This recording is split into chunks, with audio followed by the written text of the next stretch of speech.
my tarot arm up. How are you guys? How's it going? Can you tell I just woke up? Good morning. Oh my goodness.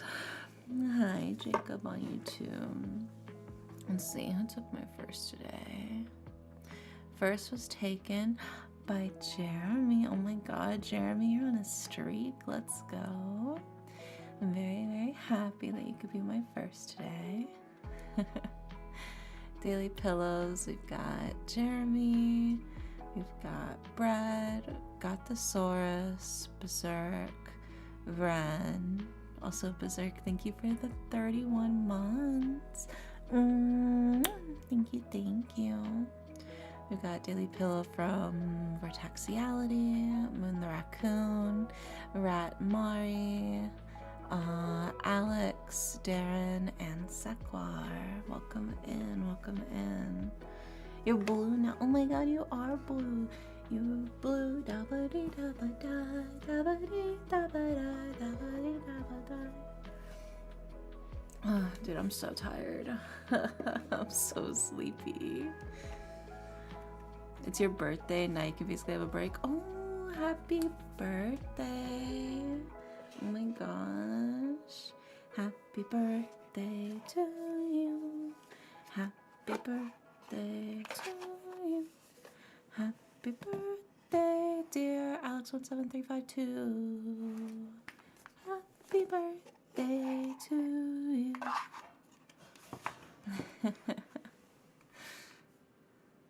Yeah.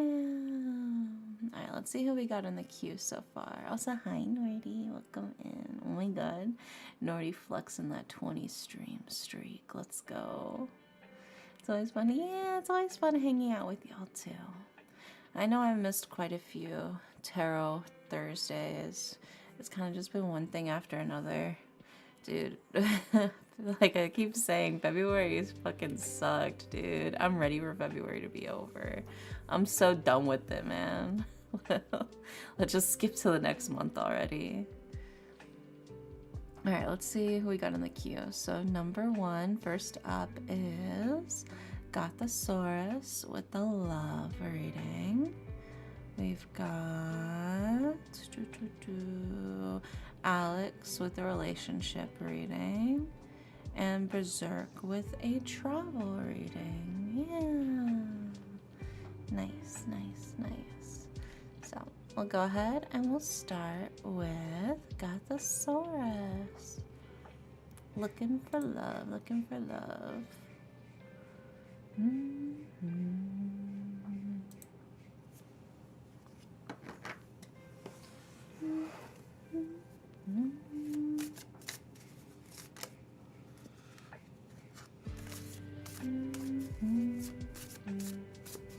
Yeah, I'm still slowly waking up. I quite literally only woke up like 15 minutes ago. Yes, hello there. We so back. Yeah, we so back. I've also been trying to think of like what to stream on Fridays, you know? Because normally I stream like visual novels, but I've been kind of torn because there hasn't really been a visual novel that I've been like super drawn to that I'm like, oh, I want to stream this. So I haven't been streaming on Fridays because I couldn't find like a visual novel that was like, oh yeah, let's hop on this. So I'll just see. We'll just see if something catches my eye. We'll see if we stream tomorrow, but I'm trying not to pressure myself too much.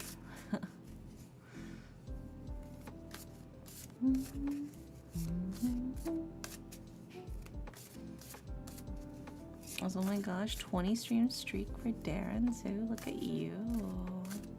Very nice.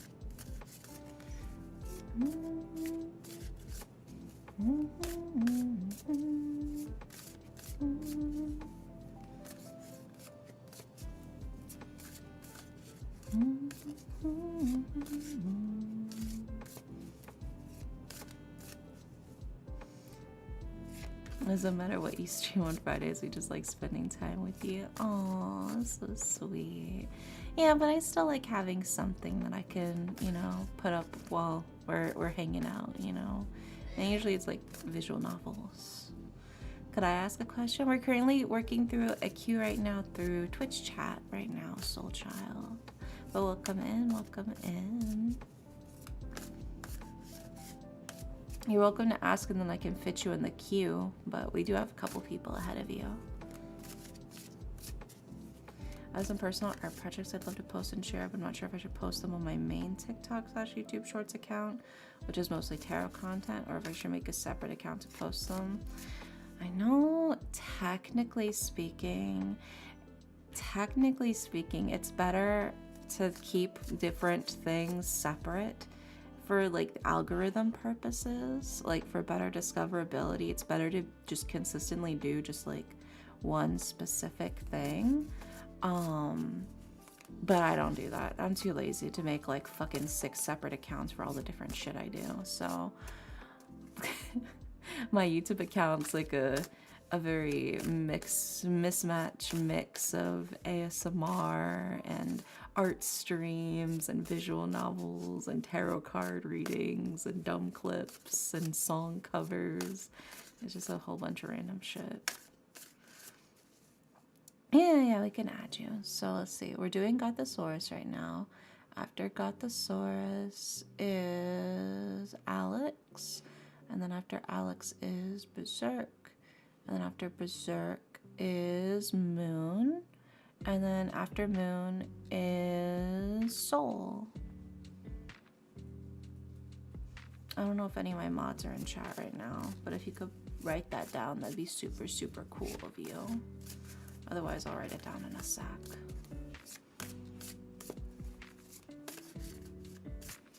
Yeah, YouTube channel curation, what's that? Yeah. I'd rather just have everything in one convenient place and then just the real ones follow me for everything.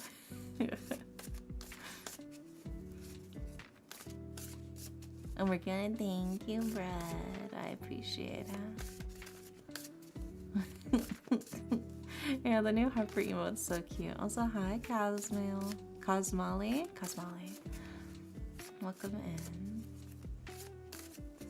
Alright, let's see what we got. I needed to log back into Twitch. Oh my gosh, you've been gone for so long. You had to ring the doorbell to get back in. Okay. We got all the cards for Gothosaurus's love rating. So let's put them up on the screen. Starting with...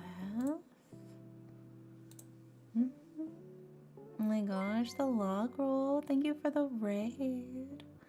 Welcome in, raiders. I hope y'all are doing well.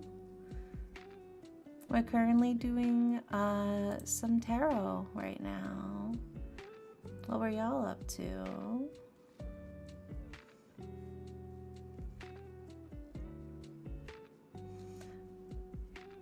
Oh, you were playing Repo? Did you win? Did you win Repo?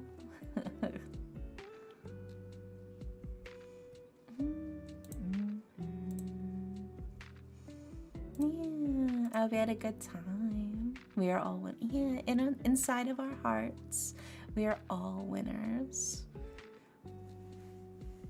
We won all the nights. Yeah.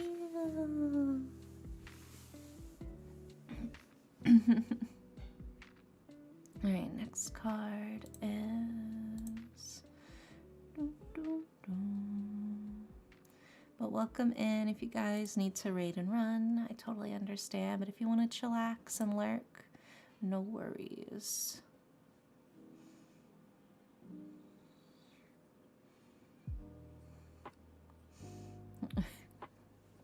Also, Brad, how dare you? How dare you make a 6-7 joke?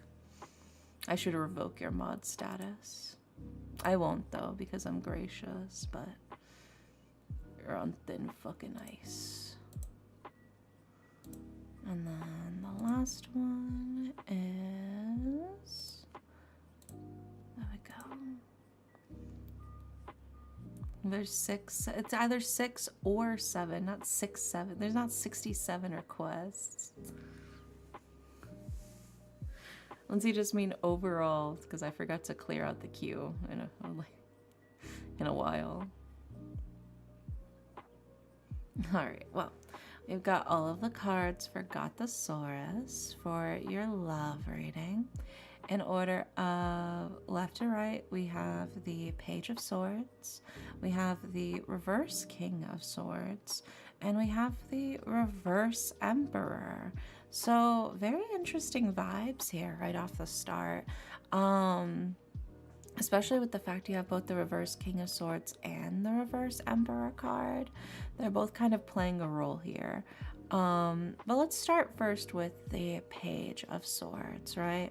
The Page of Swords is somebody who doesn't really have a lot of experience, but is doing their best to please the people around them. They're doing their best to, you know, to be charismatic, be warm, very much like a diplomat type. They're trying to keep the peace in the situation, right?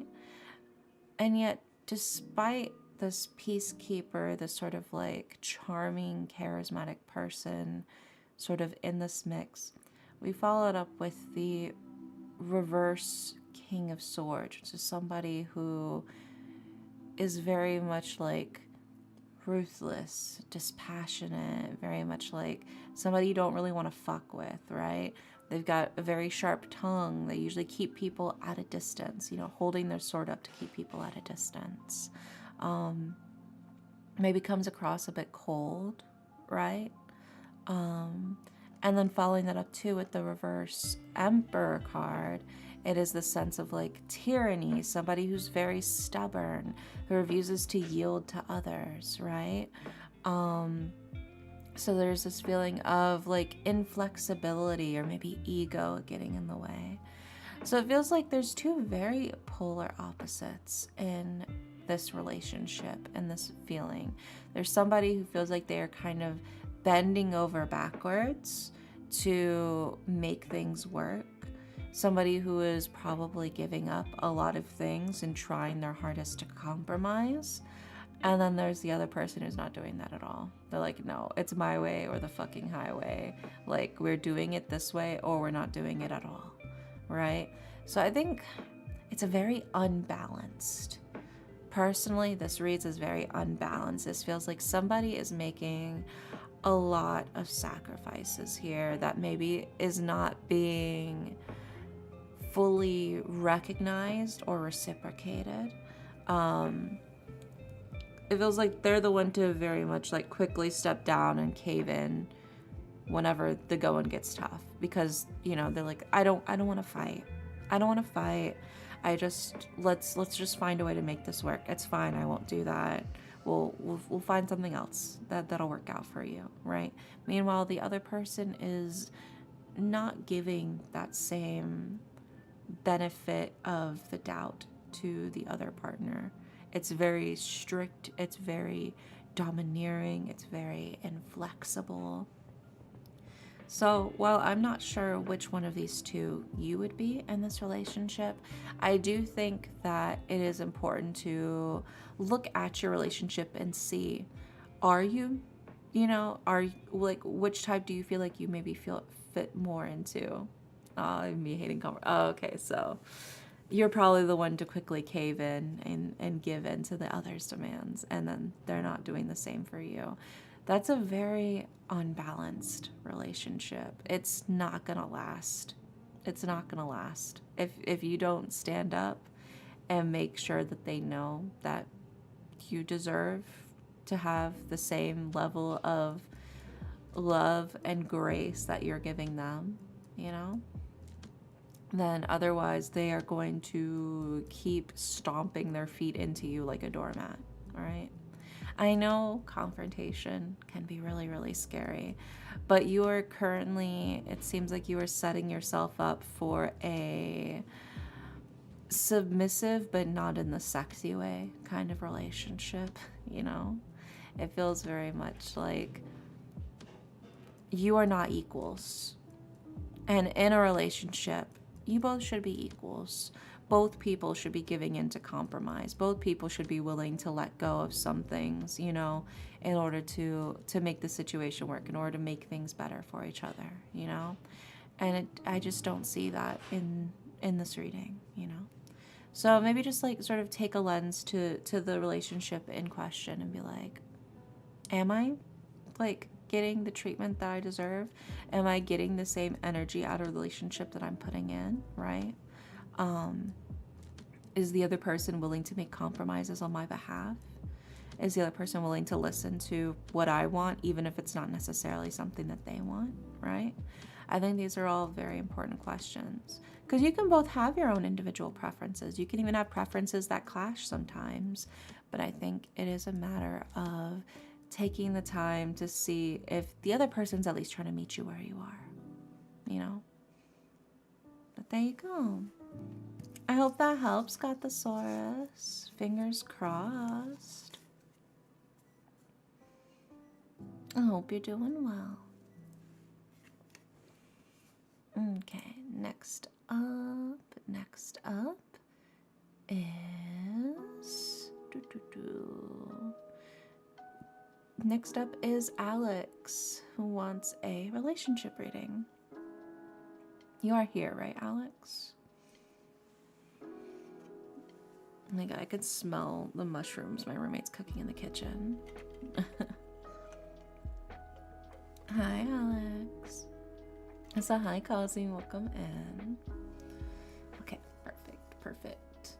So yeah, current queue, Alex, Berserk, Moon the Raccoon.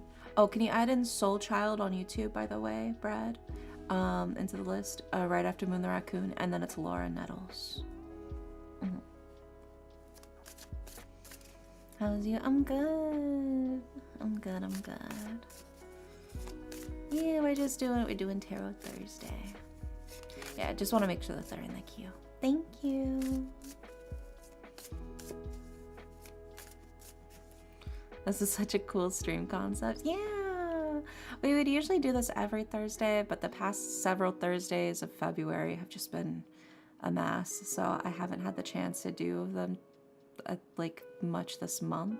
But if you ever do like tarot card readings, this is normally a regular stream. Alright, so let's see what we got for Alex's relationship reading. The Dream Awards having an awesome night so far. Well, I did just wake up not that long ago, so far so good. I've never had a reading before, actually. It's so much fun. We do have slots if you want to grab one. It's just a redeem through Twitch redeems. Yes, perfect. Thank you so much, Brad.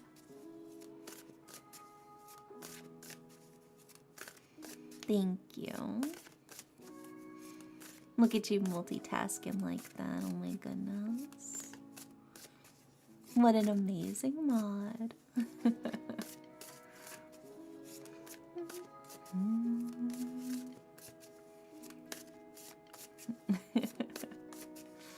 Right, let's see what we got for you, Alex. This is the best part of your day. Oh my gosh, you're so sweet, Jeremy.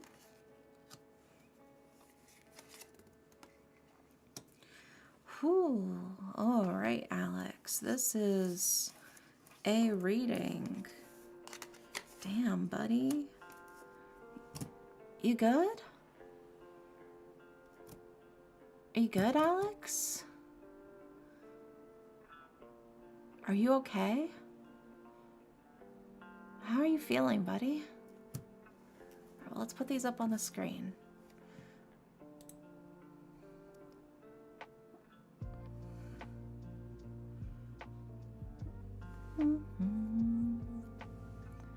Let's see, starting here, we've got the...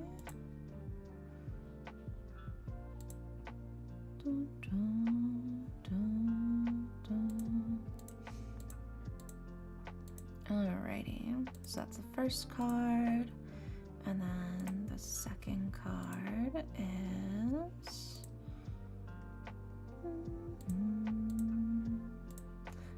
the third card is...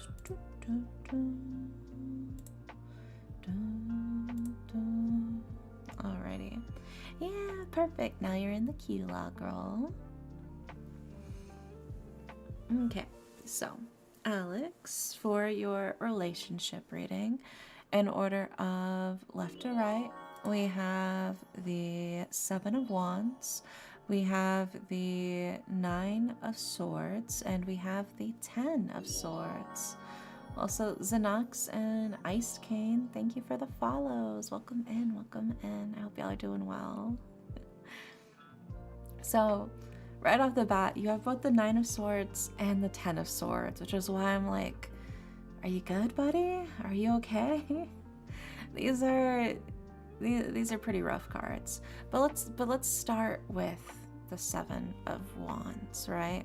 The Seven of Wands is very much a card of like a struggle or a confrontation, right?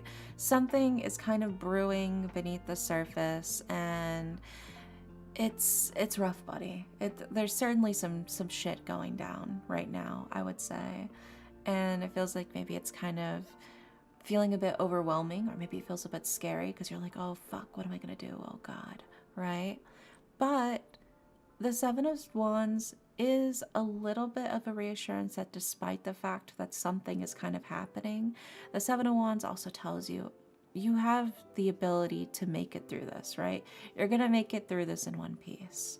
So don't stress too much about what this is. Just focus on getting through it and you'll be fine. You'll get through it alive, right? But then we follow it up with the Nine of Swords and the Ten of Swords, right? And the Nine of Swords is kind of like the card of like mental, internal health not doing well, right? It's a card of pain, illness, it's suffering, grief, it's, you know, a heavy burden, feelings of like oppression. Overall, it's like this sort of like daunting weight internally for yourself. And then paired with the external pain of the Ten of Swords, right? It's misfortune, it's despair, it's anguish, it's pain, misery, it's defeat sometimes. Maybe you're feeling defeated or you're feeling loss or lost, period, right? So I think overall it feels like maybe mentally and physically you're probably not in your peak condition, and it's kind of starting to get to you a bit, you know? There is this sense of maybe overwhelm. And then you're like, and then on top of this, I've got this fucking situation coming up too. Like, and on top of this, I have the fucking Seven of Wands coming up that I have to deal with. Like, are you kidding me? Right? I think it's very easy to feel very overwhelmed by everything all at once. But honestly, the best thing you can do in these kinds of situations is just try to ride the wave, right? Don't try to fight the currents to get out of the zone. Just like let the wave carry you. Just try to feel it out. You'll get through it in one piece, but it's better to just kind of let it happen and get it over with, you know? You can't stop what is inevitable. It's gonna happen. Shit is unfortunately going to hit the fan sometimes. But rather than, you know, staring up at the fan while you watch for the shit to hit it, sometimes it's better just to, you know, take cover and just wait for it to end, right? So I think that's sort of the key thing here is shit is tough. Shit is absolutely, undeniably really, really difficult for you right now. I don't think anybody would argue that you have it easy at the moment. But the best you can do is just keep trucking, man. Keep moving forward. Eventually, you will ride this wave and you will get out of this situation. But you kind of just got to deal with it for now, you know? And I wish I could give you different news of here's how to avoid the situation altogether, but some shit's just unavoidable, man. And I think the best thing to do when you realize that you can't you know, dodge it altogether. It's to just be like, okay, well, let me buckle up. I mean, buckle up for the ride so we can get this over with, you know? It's like ripping a Band-Aid off. We don't really want it, but it has to be done. So just got to get it over with as quick as you can. And then you'll be able to start getting to, you know, the better stuff, cleaning up the mess and moving forward from it, you know? But there you go. I hope that helps, Alex. Fingers crossed. I hope things get better.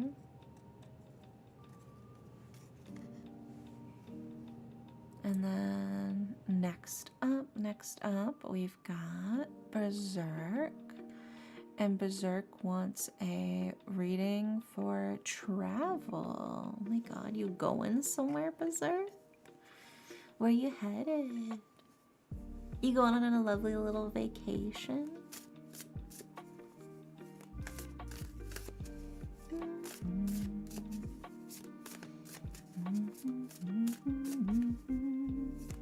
Tis bedtime, yeah. Good night, Barb. Sweet dreams.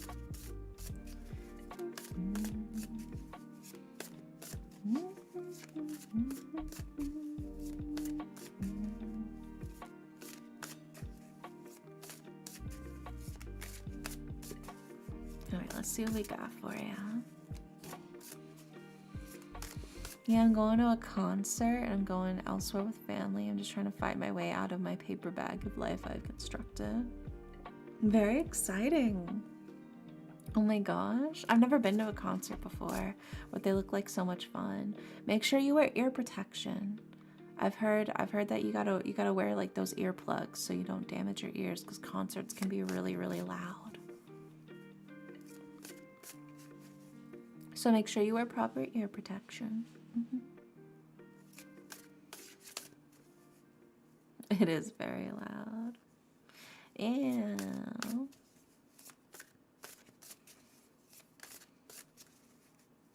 What's bedtime? I don't know the sorts. True. Did you already call me? No, you're good, you're good. We're currently doing Berserk's reading right now. Then after Berserk is Moon's reading. And then after Moon's reading is your reading, Soul Child. Yeah, so no, you're fine, you're fine. You haven't missed yours yet. We're basically doing this reading, one more person's, and then it's yours. Yeah, no worries, no worries. I wear my earbuds at full blast to keep my ears working. That's not how that works. You're gonna get hearing problems.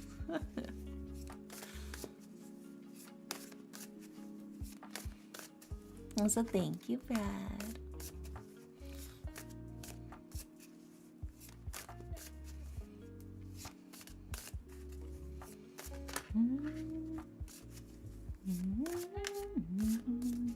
It's gonna be worse if I don't wear them. I mean, you can wear earbuds, but you shouldn't be blasting your music at full volume. It's fine to wear earbuds, but don't blast it at full volume. That's not good for your hearing. It's really not. Trust me, I know how nice it is to just be able to fucking max blast right into your ears, but because I used to do that all the time in high school. I would listen to my music at like fucking full volume. But you gotta take care of your ears so you don't go deaf.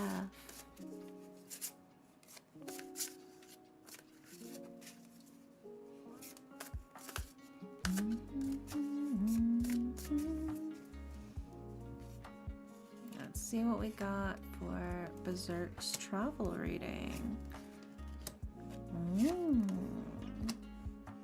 Honestly, this is a really good reading. This is a very good reading. Right off the bat. So let's go ahead and put these up on the screen for you, Berserk. Starting with... There we go.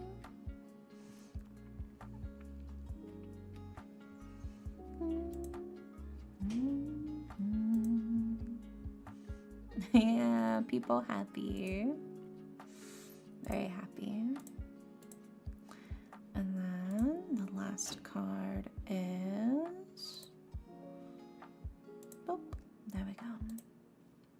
Alrighty, so Berserk, for your travel rating in order of left to right, we have the High Priestess, we have the Three of Cups, and we have the Six of Swords, right? So, right off the bat, the High Priestess is a card of intuition. Trust your gut, you know? If something doesn't feel right, it's okay to skip it, right? But if something's drawing you towards somewhere, then listen to it, right? Travel is all about exploration, branching out, doing new things, trying out, being adventurous, right? Travel is an adventure, so be adventurous. But, you know, still be safe. I don't think you should go into like dark alleys or whatever for the sake of the adventure. But let's say maybe you initially had something on your itinerary and you were going to do that. But then you saw something interesting the other day when you were, you know, driving through town. You're like, you know, actually, I kind of want to check that out. Trust your instinct. Go check it out. I feel like you'd be surprised, you know? Listen to your gut, right? This is a great chance to really just be a little bit more lackadaisical with things, right? To feel things out and whatever happens kind of thing. This is the chance to make new and interesting memories. So don't get too locked up in, okay, I need to do this, and then I need to do this, and then I need to do this, and this, and this, you know? And then we followed up with the Three of Cups, which is kind of like a reassurance here. It's like, no matter what path you take, you're going to find success. You're going to find happiness, right? So even if things don't go according to plan, right? Also, JB, thank you for the follow. Welcome in. Even if things don't go according to plan, even if, you know, something happens and you have to take a different turn, right? It's an opportunity for something new that's fun and interesting, right? You're not missing out on something, right? You're gaining a different experience instead, right? So I think reframing your focus to just instead be like, we're here for the journey, baby, right? It's not necessarily just about the destination. It's also about the journey, right? Some of my favorite memories from road trips and doing, you know, travel experiences with my friends or my family has been the actual journey itself rather than necessarily the destination, right? Leave yourself some room for grace, you know, for when things don't go according to plan. Having, you know, the ability to think quickly on your feet of what you can do instead, how you can pivot this is honestly essential for any sort of travel. Also, hi, wandering, welcome in. So I think just be open to the fact that things probably will not go perfectly according to plan, but that doesn't mean that you're gonna have a bad time, right? It just gives you the opportunity to make new, fun, interesting memories and stories, right? Because I mean, I told y'all about how I fell asleep on that train, and instead of the fucking train assistants waking me up when I was sitting in my seat asleep, they just like took my ticket and moved on, and I missed my train stop. And then they had to like slow down the train at the nearest place at the nearest city that they could so I could hop off the train. That's a memory. The people around me were very sweet. They were comforting me. They were like, "Oh my gosh, no, it's okay." Because I was like, "Oh my gosh," I was like 20, right? I was a literal baby, and I'm just like crying because I just missed my stop. And the next stop on the itinerary for this train is fucking El Paso, Texas, bro. And they're bless the hearts of all of the people on that train. They were doing their best to comfort me. They're like, hey, it's gonna be okay. And I'm like, I missed my stop, and the next stop is 4 hours away in El Paso, right? And it's so funny. I remember like this like big black man sitting in the row right in front of me. He's wearing like this fucking like this jersey, right? He's wearing a sports jersey. I don't remember what sports team because I don't follow sports. But he just turns around, he goes, hey, it's gonna be all right. It's gonna be all right. They're gonna take care of it for you. It's gonna be all good. It's gonna be all good. I just remember him trying so hard to console me as I have like snot bubbles because I'm crying. Oh, but it's funny in hindsight. Like I said, they slowed down the train at like the nearest, because the conductor came by, because the train assistant's on. She's like, oh my God, you were sleeping so peacefully, and I don't know why I didn't wake you up. I just took your ticket and moved on, and I'm so sorry. I'm like, it's okay, but what are we gonna do, right? And then the conductor comes by, and he's like, hey, like, what's the issue? I'm like, it's why you stop. He's like, okay, well, the train moves slower than a car, so call whoever was there to pick you up at the train station. Tell them that we'll meet them here at this station, or at least like this small city, and then they'll get there before we do, right? And so like, okay. So I call my mom, and my mom's like, okay, I'm on my way, right? So then I get there, and they slow down the train to like a crawl, and then they help me hop out of the train. And I meet up with my mom. In hindsight, it is a very, very funny story, and I would not trade it for the world because it's so ridiculous. Yeah. But traveling is about making memories, right? It's about making memories. I think traveling has shown me that there's a lot of very genuinely kind people in this world, right? I mean, take for instance the dude who was trying his best to comfort me. Yeah, you can say you jumped off a moving train now. Exactly. I wouldn't have had that experience otherwise. But like, I mean, just think about all the people around me who were trying their best to comfort me, you know? They didn't know me. They didn't know me at all. They were literally complete strangers. But they were doing their best to reassure me and to comfort me, to help me feel better, to help me feel safe, you know, doing their best to accommodate what happened.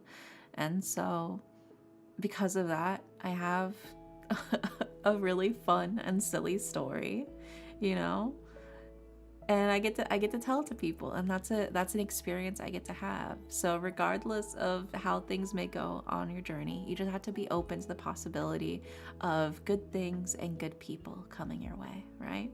That's mainly what I'm getting at, you know. There, my cat is here. She says hi and that you're doing a good job. Oh my God, hi kitty. Meow meow meow. Meow meow meow meow meow. Meow meow meow meow meow meow meow meow meow. Which one was my cat ears? Was it this one? Was it? There it is. Meow meow meow meow meow. Meow meow meow meow meow meow meow meow. Meow meow meow meow meow. There you go. I was communicating to your cat. That was for your cat. Only cats will understand that one. Also, hi, grilled egg. Welcome in. But yeah, and then that sort of brings us to your last card, right? Which is the Six of Swords. And the Six of Swords is a card of taking the good things with you to a new place. It's a new journey, right? This is literally a card about taking a journey to a new place. It's success after anxieties, you know? I was summoned by meows. Oh my gosh. Grilled egg confirmed to Kibi. She reached out. Oh, that's so cute. But yeah, so the Six of Swords is like telling you, you know, there are going to be anxious moments where you're like, oh God, are we going to make it? Oh God, are we going to be able to do this? You know, there will be some tensions, but those tensions are all just part of the plot, baby. They're just all part of the plot to make the story more interesting, you know? If everything went perfectly smoothly, it'd be kind of a boring story, wouldn't it? You need the tension in order to fully embrace and enjoy all of the fun new memories that you're making on the trip, you know? So keep it lighthearted, keep it fun. Everything is going to be fine. Even if things don't go according to plan, it's just the opportunity to make new and different memories instead. You know? So overall, stay safe, trust your intuition. It'll be fun. It'll be fine. There you go. I hope that helps, Berserk. Yeah. Hopefully that gives you some reassurances. Next up, we have Moon the Raccoon. And Moon the Raccoon wants, I guess, is it specifically like art advice? Or like stream advice, I suppose? Is it more stream advice or art advice? I mean, I can just ask and see what the cards say. It's fine. I should resub at the next tier up with you posting nothing but sleepy heat. Oh my gosh. Let's say art advice. Okay, okay. And I'll shuffle the cards with the intent for art advice specifically.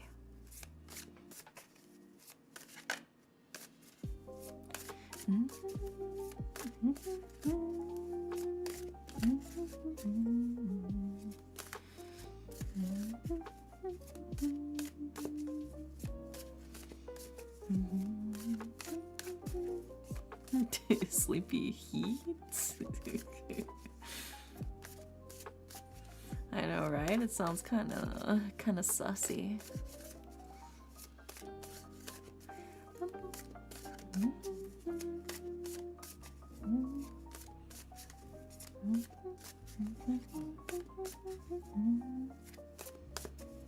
Alright, let's see what we got for your art advice.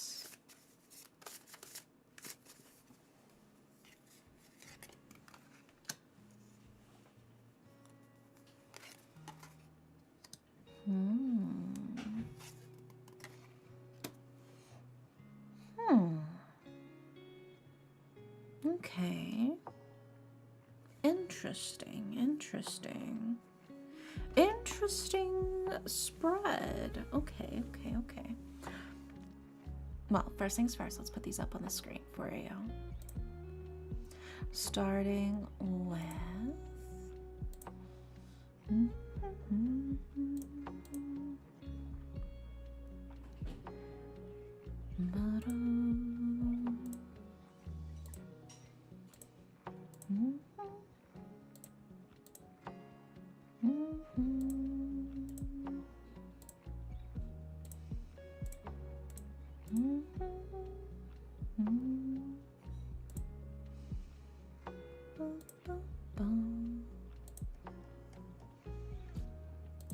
There we go. Alrighty. So, we've got all of the cards for you, Moon, for your art advice, right? In order of left to right, we have the 9 of Coins, we have the 3 of Swords, and we have the reverse Hanged Man. So, like I said, very interesting spread here.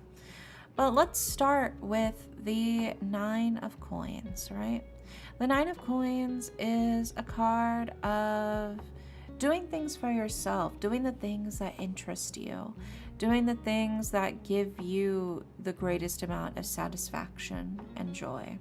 What is going to make you happiest, right? What is going to make you feel the most fulfilled, right?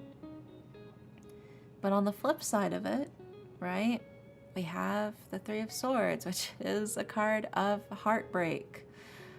Unfortunately, when we focus on the things that we want to make most, the content that we are most passionate about, it is not algorithmically optimized, unfortunately. A lot of my favorite things that I've made have gotten significantly less views than other things that I still liked making. I still had fun making them, but like the things that I'm like, I'm really proud of this. I think I did an amazing job on this. I post it, 2 likes. Fuck me, man, right? there is going to be heartbreak, I think, in the sense of, I suppose you can't have your cake and eat it too when it comes to algorithm stuff. It's either you pick the passion project, the thing that you're excited to make, or you make the soulless slop or whatever sells.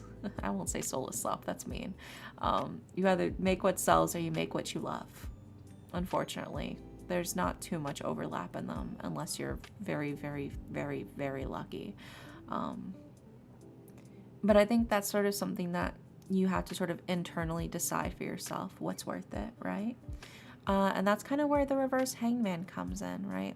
The reverse hangman, the hangman's a card about contemplation. It's a card about thinking of what's holding you back, what's tying you down.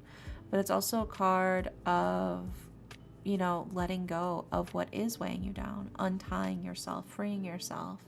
In its reverse state, it's sort of like a disillusionment.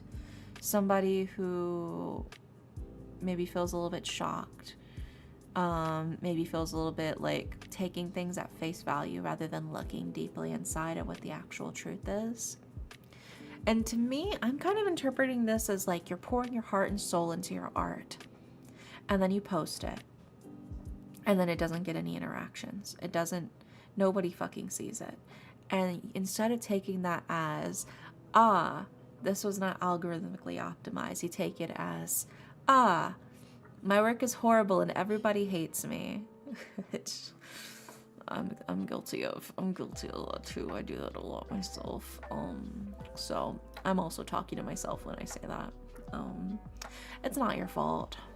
It's really, this is such a common thing with art. But I think it is something that you have to force yourself to tell yourself that when things don't do well when you post them, it doesn't mean that they're not good.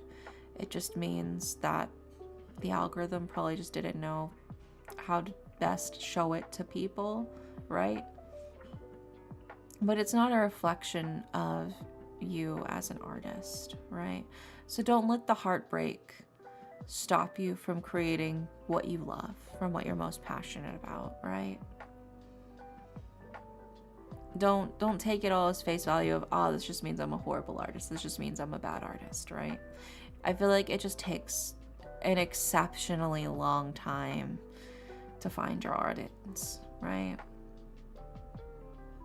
Low-key, your lowest performing videos are hidden gems. Oh, thank you. Yeah, I think there's so much fun. I mean, I make all of my stuff because I think it's fun, and I want to be a little bit experimental, and I want to do things that seem interesting to me, or things that are based off of my current, you know, my current interests. And Mr. LG Rhythm doesn't like that. LG Rhythm prefers consistency.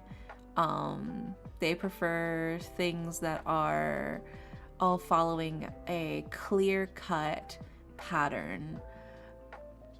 But my ass has ADHD. And I am flip-flopping between a lot of different things. There's a lot of stuff I want to try. There's a lot of stuff I want to do. Sometimes I want to make song covers. Sometimes I want to do ASMR. Sometimes I want to do tarot. Sometimes I want to do visual novels and voice acting. And the algorithm doesn't know how to categorize me. They just know I'm a fucking anime character. And they're like, well, I don't know who we appeal to with this one. Well, because of that, I kind of, if I just had a dedicated thing for ASMR, you know, it'd probably pop off more, because then people who are just interested in ASMR can find it better. But since I'm also doing art streams, you know, then they're like, well, I don't care about art. Or I'm doing visual novels. They're like, well, I don't give a fuck about visual novels. Then, you know, it is what it is. It is what it is. But I definitely do take it to heart, especially with my art. Whenever I draw something and I post it, like, oh my gosh, dude, it's crazy what the algorithm can fucking do. So I posted the same tweet, same post, same artwork that I drew, right? I drew a piece for Veer, like, literally like 2 days ago, right? And I posted it on both Twitter and on Blue Sky. Twitter, 2 likes. 2. I was so proud of this art piece. 2 likes on Twitter. It has like 16 likes on Blue Sky. Do you see how massive a discrepancy that is and how shitty that can make you feel, man? 2 likes. And I was reposting it too. I was like, please fucking look at this. Please, I'm begging you, please. Please look at this. What? I didn't see it. Yeah. Well, it's on both my Twitter and my Blue Sky. But it's crazy just how hard it hits to spend quite literally hours drawing something, creating something, and putting it out into the world, and then it getting kind of buried, right? Yeah, you just gotta find your community for it. Yeah, for sure, for sure. But I think it is very common for artists to take it to heart when things don't perform well. From like a like standpoint or a views standpoint, I think it's very common for artists to be like, oh, it's because I'm not good. It's because I didn't do a good enough job. If this was good enough, people would see it and they would click on it and they would interact. It's like, no. Sometimes it's just bullshit. You can't hold it against yourself, you know? You can't hold it against yourself if things don't go, you know, get seen by who you wanted it to be seen by. Sometimes you just have to hope for the best. You're quite literally just chucking it into a void. And sometimes the void spits out a few likes. If you're lucky. Yeah, I mean, like I said, I suffer from this problem too. When some of like my favorite videos that I work on, that I put out, don't do well, it's a little soul crushing. I feel really sad about it. And sometimes I'm like, is it me? Is it because I didn't do a good enough job? Is it because I didn't do it properly? I didn't do it right, you know? Well, I don't even use tags on Twitter, honestly. I found whenever I use tags on Twitter, it just assumes I'm a fucking bot and it shadow bans me. So I literally don't use tags on Twitter because otherwise it will quite literally just completely kill my reach, and even the people following me won't see what I post. So, but on Blue Sky I do use tags, yeah, which also probably helps. So hi Frank, welcome in. But yeah, no, I mean, I too suffer from the this must be because I'm not good enough isms of you know, when things don't perform as well as I'd hoped on my passion projects. But almost everything I make is a fucking passion project at this point, so it is what it is. C'est la vie, you know. Hey, hello, hope y'all are having a nice day. Yeah, we're just yapping, we're yapping. On Blue Sky, at least, I noticed the tags actually work, bringing people to see my art. Yeah, I agree. I think the tags on Blue Sky definitely do work to actually help people find what you're trying to show them, you know? Which is nice, which is nice. But unfortunately, Twitter is not like that. Twitter is not like that. Oh my gosh, Jeremy, you trying to play my cover song? Oh my goodness. Okay, well, I gotta pull that pupper up. Let's see. Oh my god, my YouTube is lagging so hard. Unfortunately, I really enjoy your music. Oh, thank you, thank you. Alright, well, you redeemed the cover song. So let me put it up on the screen. Okay.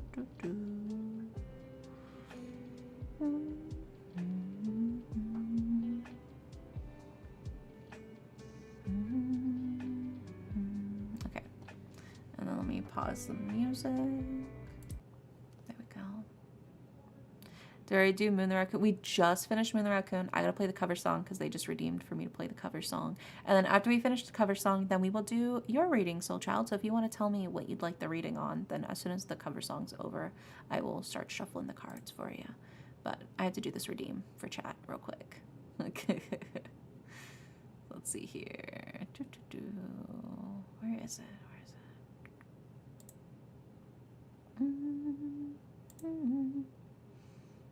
There we go.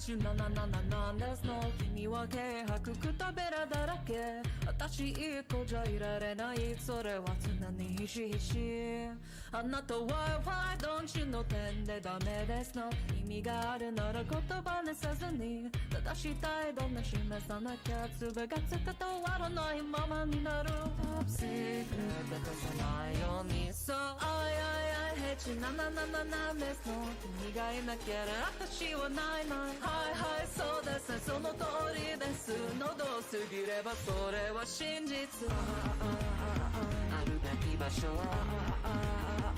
私導く奈落の底でI hate you なんです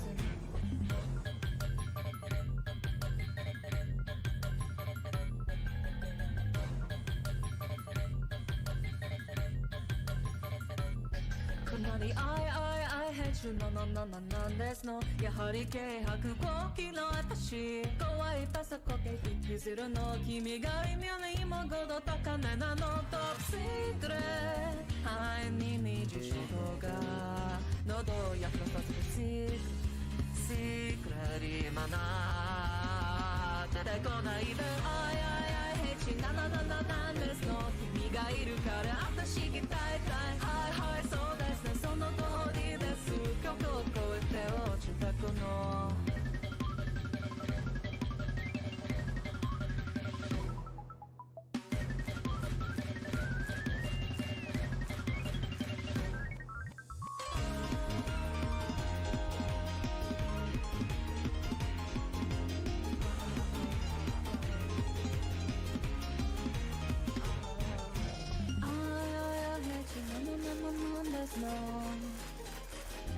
私たたえないランチなんですのどうにもならぬI hate you なんですの君がいなければ私はないはいそうですねその通りです喉を過ぎればそれは真実私導くそこでI hate you なんですの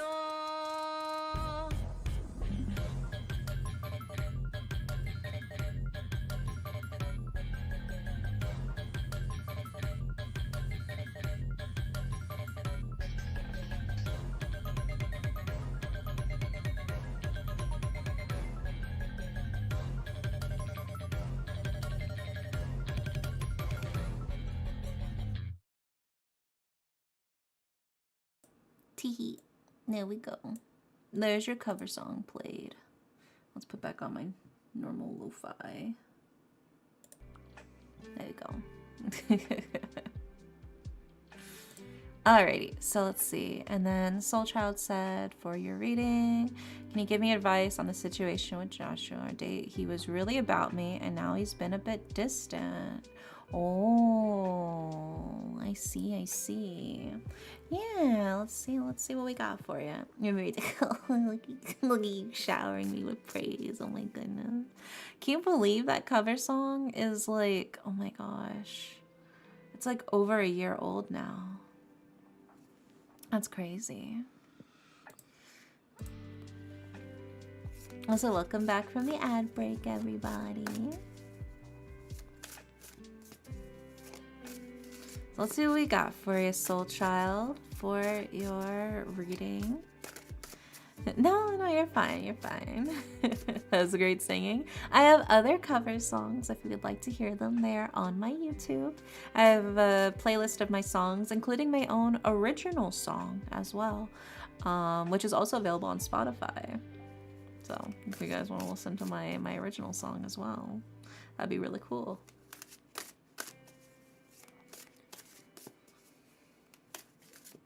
Let's see what we got for Soul Child.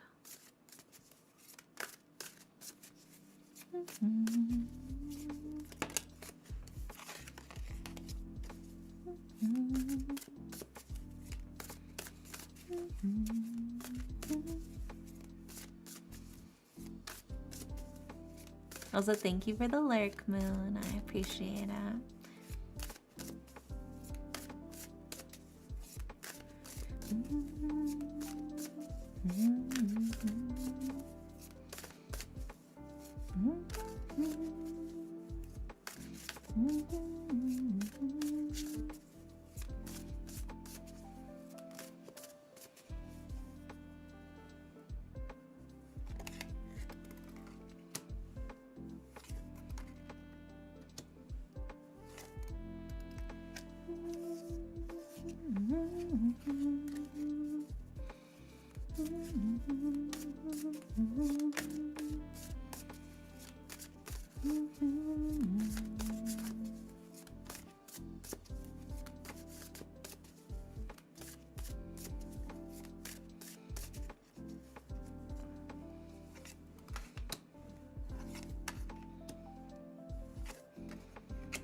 Okay, okay.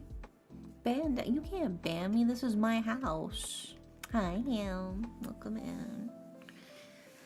Alright, we got all of the cards for you. So let's go ahead and put them up on the screen, Soul Child. Starting with...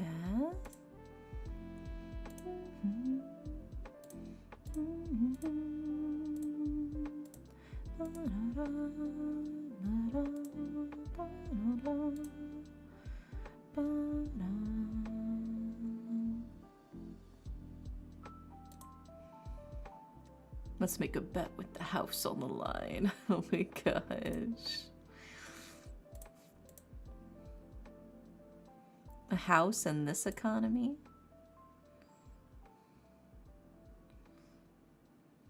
But don't you know, Ham? House always wins.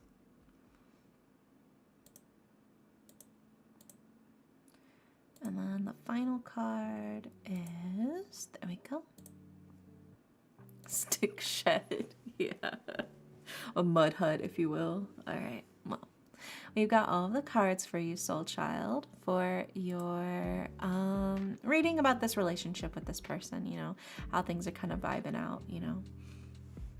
In order of left to right, we have the Two of Wands, we have the reverse Knight of Coins, and we have the reverse High Priestess, you know.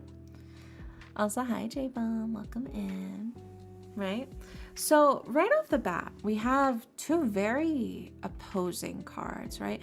We have this Two of Wands and we have this reverse Knight of Coins, which are very much like polar opposite personalities. The Two of Wands is very bold, very adventurous, really wants to spread out and see what they can do, you know. The Two of Wands is a card of I'm ready to go out there and see what the world has for me. It's a card of embarking on a new journey, believing in your own capabilities, right? And then we follow it up with the reverse Knight of Coins, which is very much a card of like, I like consistency, I like stability, I like things to be in a certain order, right? Very, very static in nature, very honest, but maybe a little bit boring. They don't want the adventure. They don't want to go crazy. They'd much rather keep to a very specific routine, do things how they've always done them. They like the consistency, right? So right off the bat, it feels like two very polar opposite personalities, right? Two people who are very surprisingly different from each other.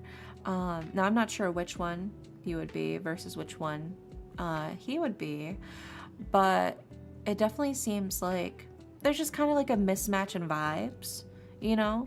Like maybe realizing that one of you really wants to keep things really chill, wants to keep things very simple, you know, simple and clean. It's the way that you're making me feel tonight kind of vibes. While the other really wants to be spontaneous, really wants to be fiery, really wants to put themselves out there and try new things and sort of push themselves to the limit. Both are fine. Both are fine. There's nothing inherently wrong with either. But I think in terms of a relationship or a romance, that does kind of clash. You know, I'm definitely more fiery. Yeah, it feels like then if that's the case, he's probably more of somebody who prefers classic routine. Somebody who doesn't really want to put himself too much out there. He'd much rather keep to what he's got because he's happy with where he's at, you know? He's not really looking to do anything crazy, more looking for something very very simple, very basic, very let's do the bare minimum kind of vibes, which isn't necessarily a bad thing. But I think if you're looking to throw yourself out there and embark on adventures and see where the world has to offer, then maybe he got a little bit scared off. Maybe to him it felt a bit intense. And that's not to say that you are too intense, but rather that to him he was like, I don't know if I can provide what you're looking for, kind of vibes, you know. So, you know, if you had a great time at, you know, the actual date itself, then I mean, I would say that sounds like you're a really chill, really fun person. But also he probably realized like, oh, I don't know if I can like keep up with that. I don't know if I can like actually keep up with the pace that you are trying to run right now. I'm trying to like brisk walk through life, and you are trying to do a 5-minute mile in life. You know, it's like I don't know if I can handle that. I love that for you. I love that you're trying to do the 5-minute mile. That is not my flow. That is not how it works, you know. That's kind of how it feels, right? And then following it up with the reverse high priestess, right? The reversed high priestess is sort of like a lack of depth and sort of unwillingness to understand something. It could also be like a shy person, somebody who's maybe not quite ready to go on these types of adventures, not quite ready to fully face all of this stuff. I think you're in like your vibe era of, I gotta see what the world has to offer. I have to see how I can grow as a person. I want to see the full limits of what I can do. And he's like, I'd rather just stay at home, maybe play some Fortnite. And there's nothing wrong with the way that either of you two live. And I mean, I'm sure he really did have a good time on the date, but it could just be he realized that maybe he wasn't up to keeping up with you, you know? And so maybe he's like trying to evaluate of what he should do. I would say in that case, look for somebody who's matching your vibes. Look for somebody who's actively wanting to push themselves and put themselves out there, because you need somebody to really match your fire, right? He portrayed himself to be just that. You'd be surprised. A lot of guys push themselves to look a certain way on apps and things like that. But when it comes down to it, what they really want is for things to go their specific way and how they want things to play out. And if they don't feel like they can be in full control of the situation, then they're not interested. You know, that's normally what I've kind of gotten from like through my experiences. A lot of guys like that, they say that they're open to just seeing what the world has to offer and going crazy, but really they like crazy but within my control. Meanwhile, you're like, I'm fine if it, you know, if I can't fully control everything that's happening. I just want to see what happens. I want to see how I make it through this kind of vibes. And he's not ready for that. He's like, no, I need things to still be within the realm of I can pull out if needed. And you're like, let's just balls to the wall, baby. Let's do it. And I think that probably he was like, oh no, I can't do that. You know, I think there are a lot of people who say that they are adventurous, when they're just more open, you know. Adventurous is taking risks and, you know, seeing how things play out even if you don't know the outcome, versus being open as somebody who's looking to see kind of what happens, but only if they feel like it's safe, only if they feel like it's still safe to do, you know. Which different strokes for different folks, but I feel like maybe this is just simply a matter of incompatibility in that sense of, you know, he wants something that's more grounded, more down to earth, more simple, that's within his control of what he can handle, versus you're looking to branch out, to spread your wings and just go ham, and he's not really quite ready for that, you know. So I think that's probably what happened, is just him realizing like, oh, I don't know if I can keep up with her, you know. I don't know if I can keep up with her pace. It's kind of what it feels like to me. But Yeah, I mean, I hope that helps, soul child. Fingers crossed.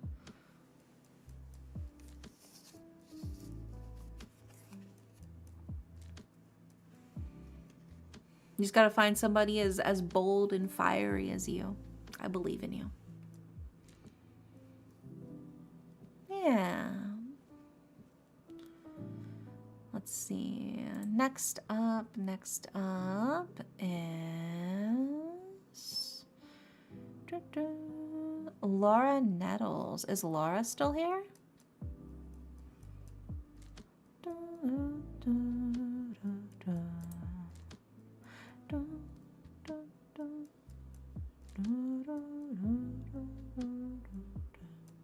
Laura, are you here?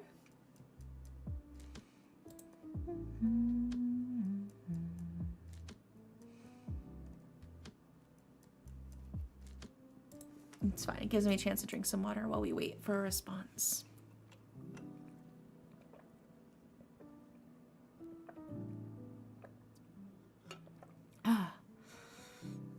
If we ban everyone, we can guarantee who is here.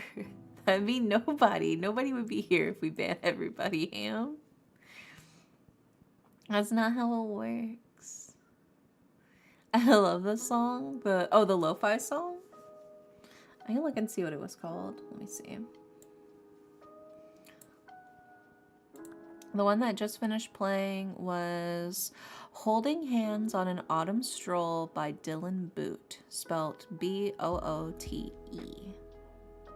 there you go. In case you want to add that lo-fi song to your playlist. I think Laura might have, disappeared, so we will skip Laura for now. No, the song on your channel called Dreamy Star Romance. Oh my god, yeah, that's my original song.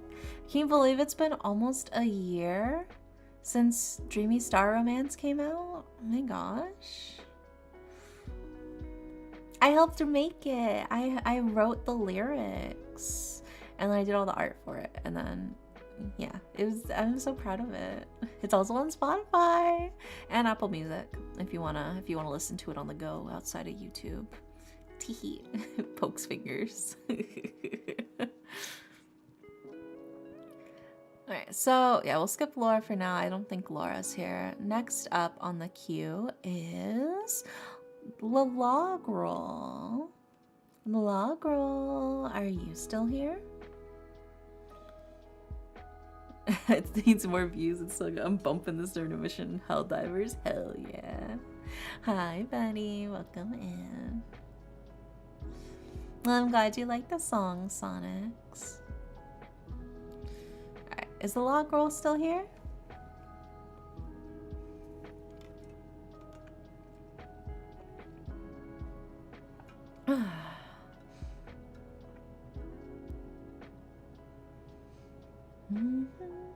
She's on the way? Okay, okay. I let her know. Okay, okay. Well then... Oh, there she is. Perfect, perfect. Nice. And so the lock girl wanted a general reading for the rest of 2026. So let's see what we got for you. I'm here. No, you're fine, you're fine. I just wanted to make sure you were actually here in order to do your reading for you. I know some people tend to disappear by the time I call them. Like the person in front of you. So that's why I just I yell out the name to check. It's like calling attendance.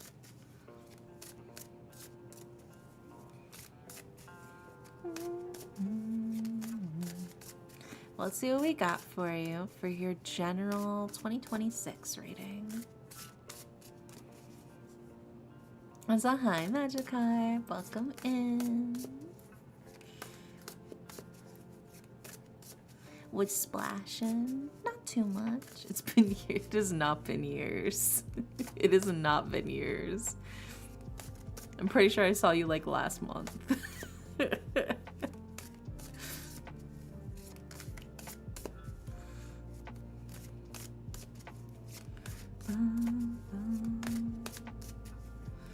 That's a long ass time.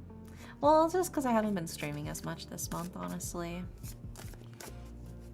I've been just grinding, working on a whole bunch of stuff, so I just haven't had the time to stream because I've just been working and then sleeping and then working and then sleeping.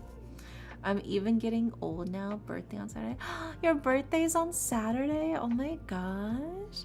Happy birthday to you.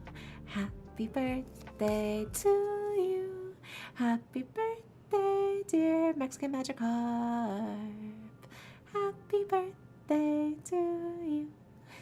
I've legit gotten 1 year older since you last streamed.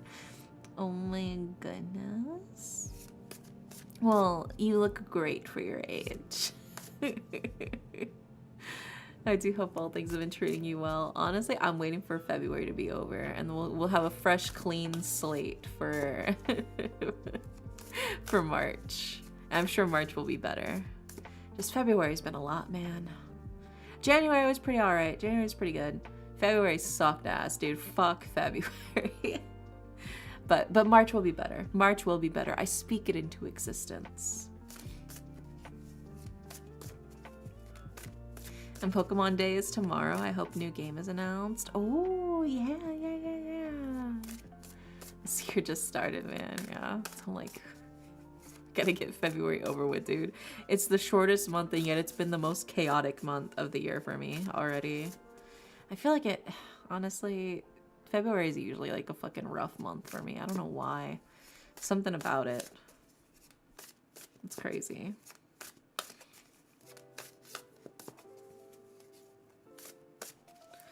Well, let's see what we got for your 2026 general reading.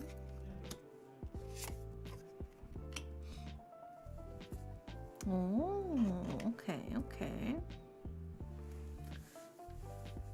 Let's put these up on the screen for you.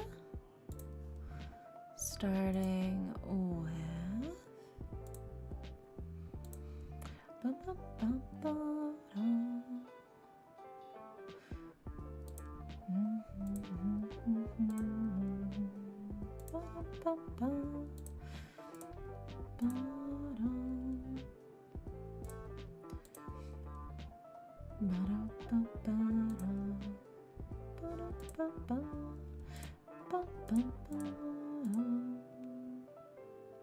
And then the final card is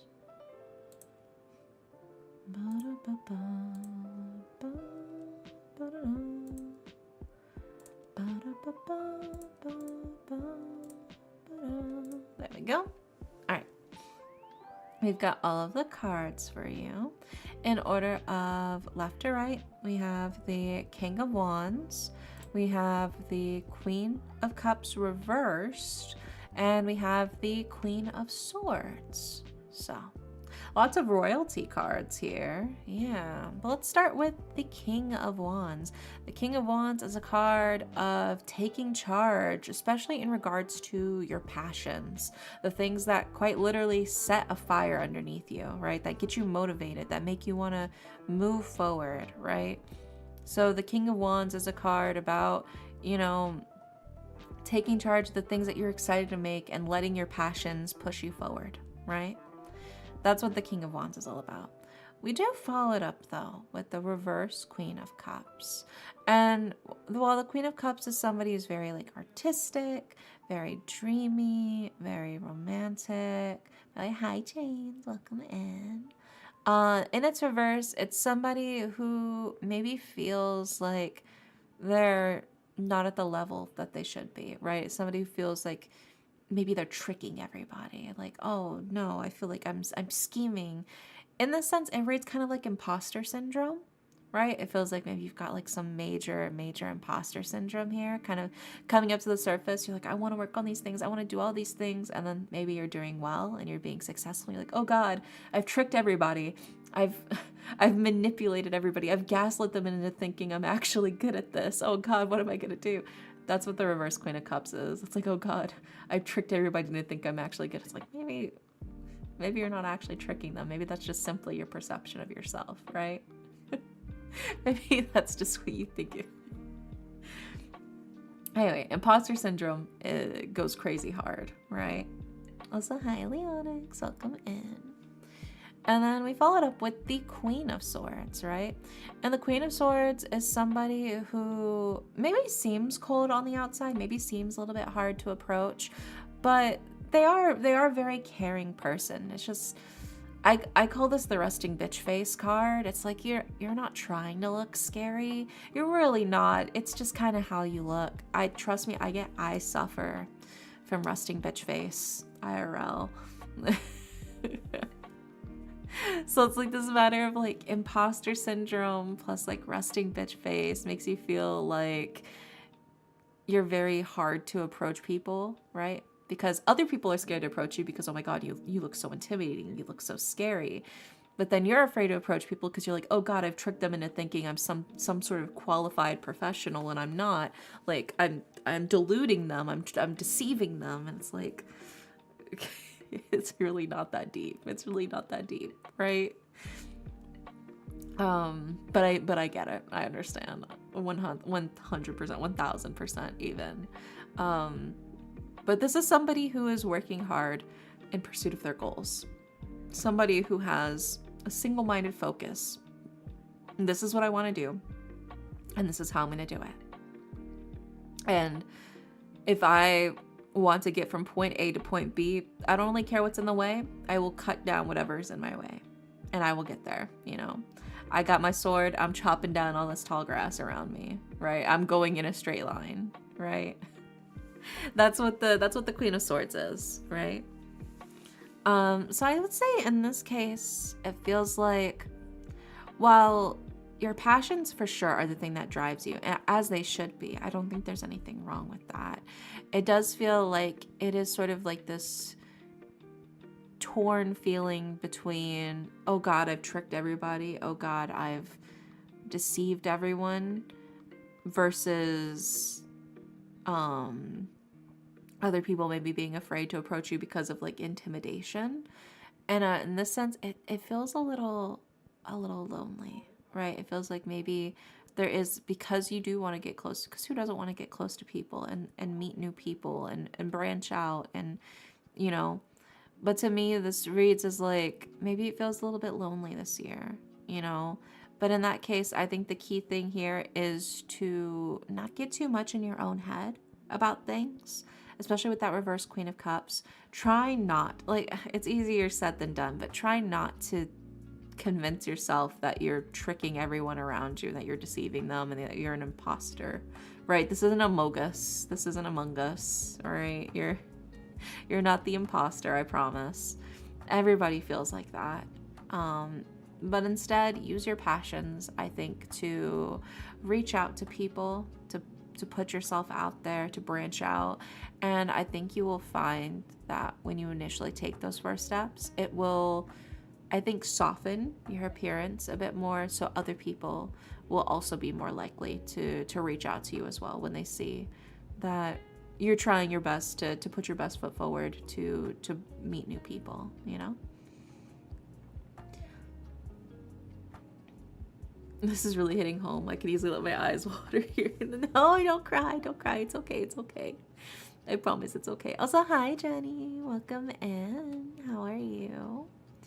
But I do think the key thing here is, you know, enjoy your passions, push your passions forward, but also it's okay to connect with other people. And sometimes you have to take those first steps, but you can use your passions as sort of like that middle ground, that bridge to get closer to the people that you care about, or the people you want to get to know about, right?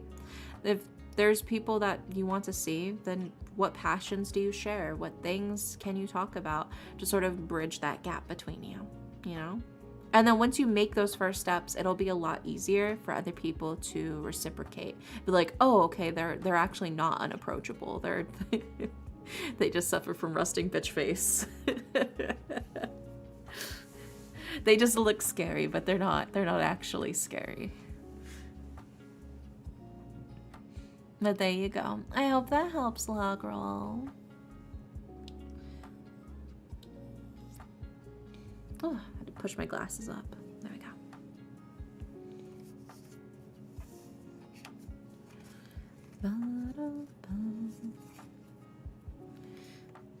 Yeah, I hope it helps. I hope it helps. Then next up is Iced Cane, who asked, where should I focus my energy at this time? So let's see what we got for you. Yeah, hi.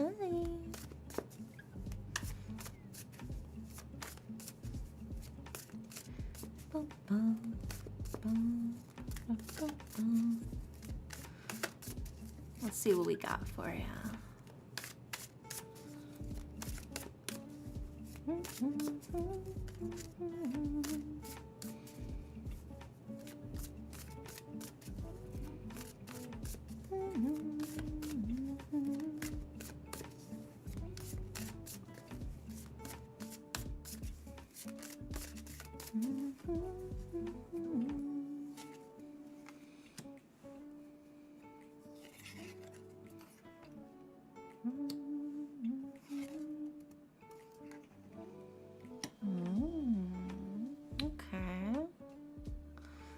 Okay.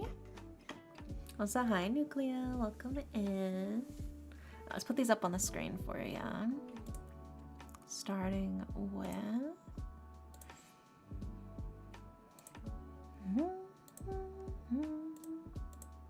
And then we follow that up with... And then follow that up with...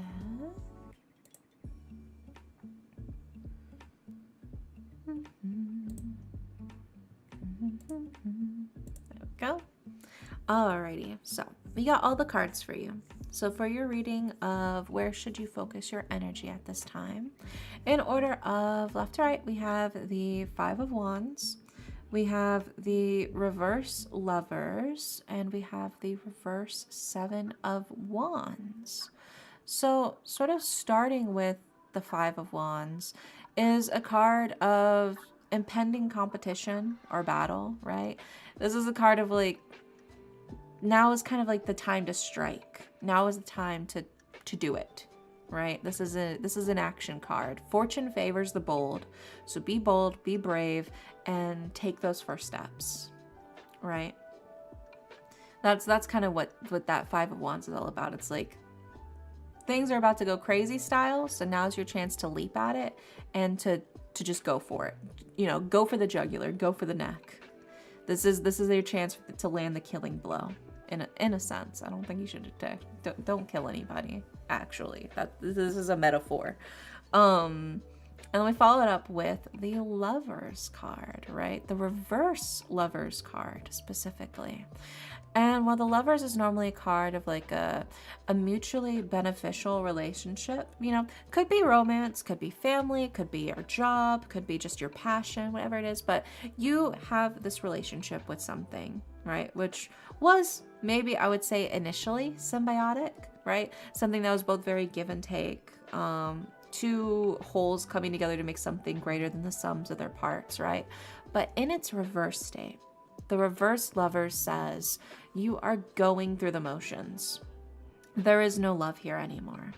You are doing this mostly because you feel like you have to.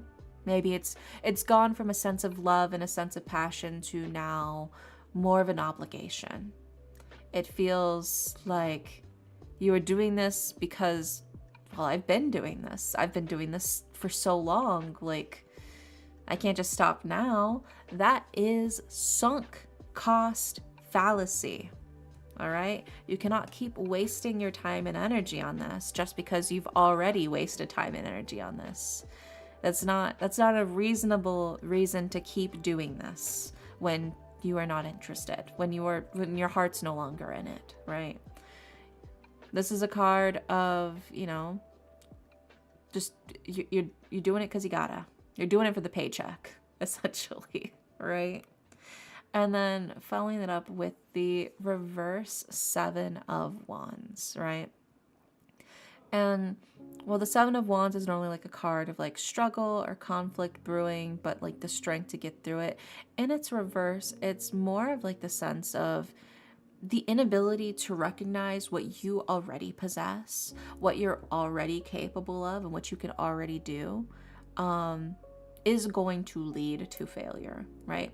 If you don't recognize that you can already handle this by now, you're gonna fuck your shit up, you know?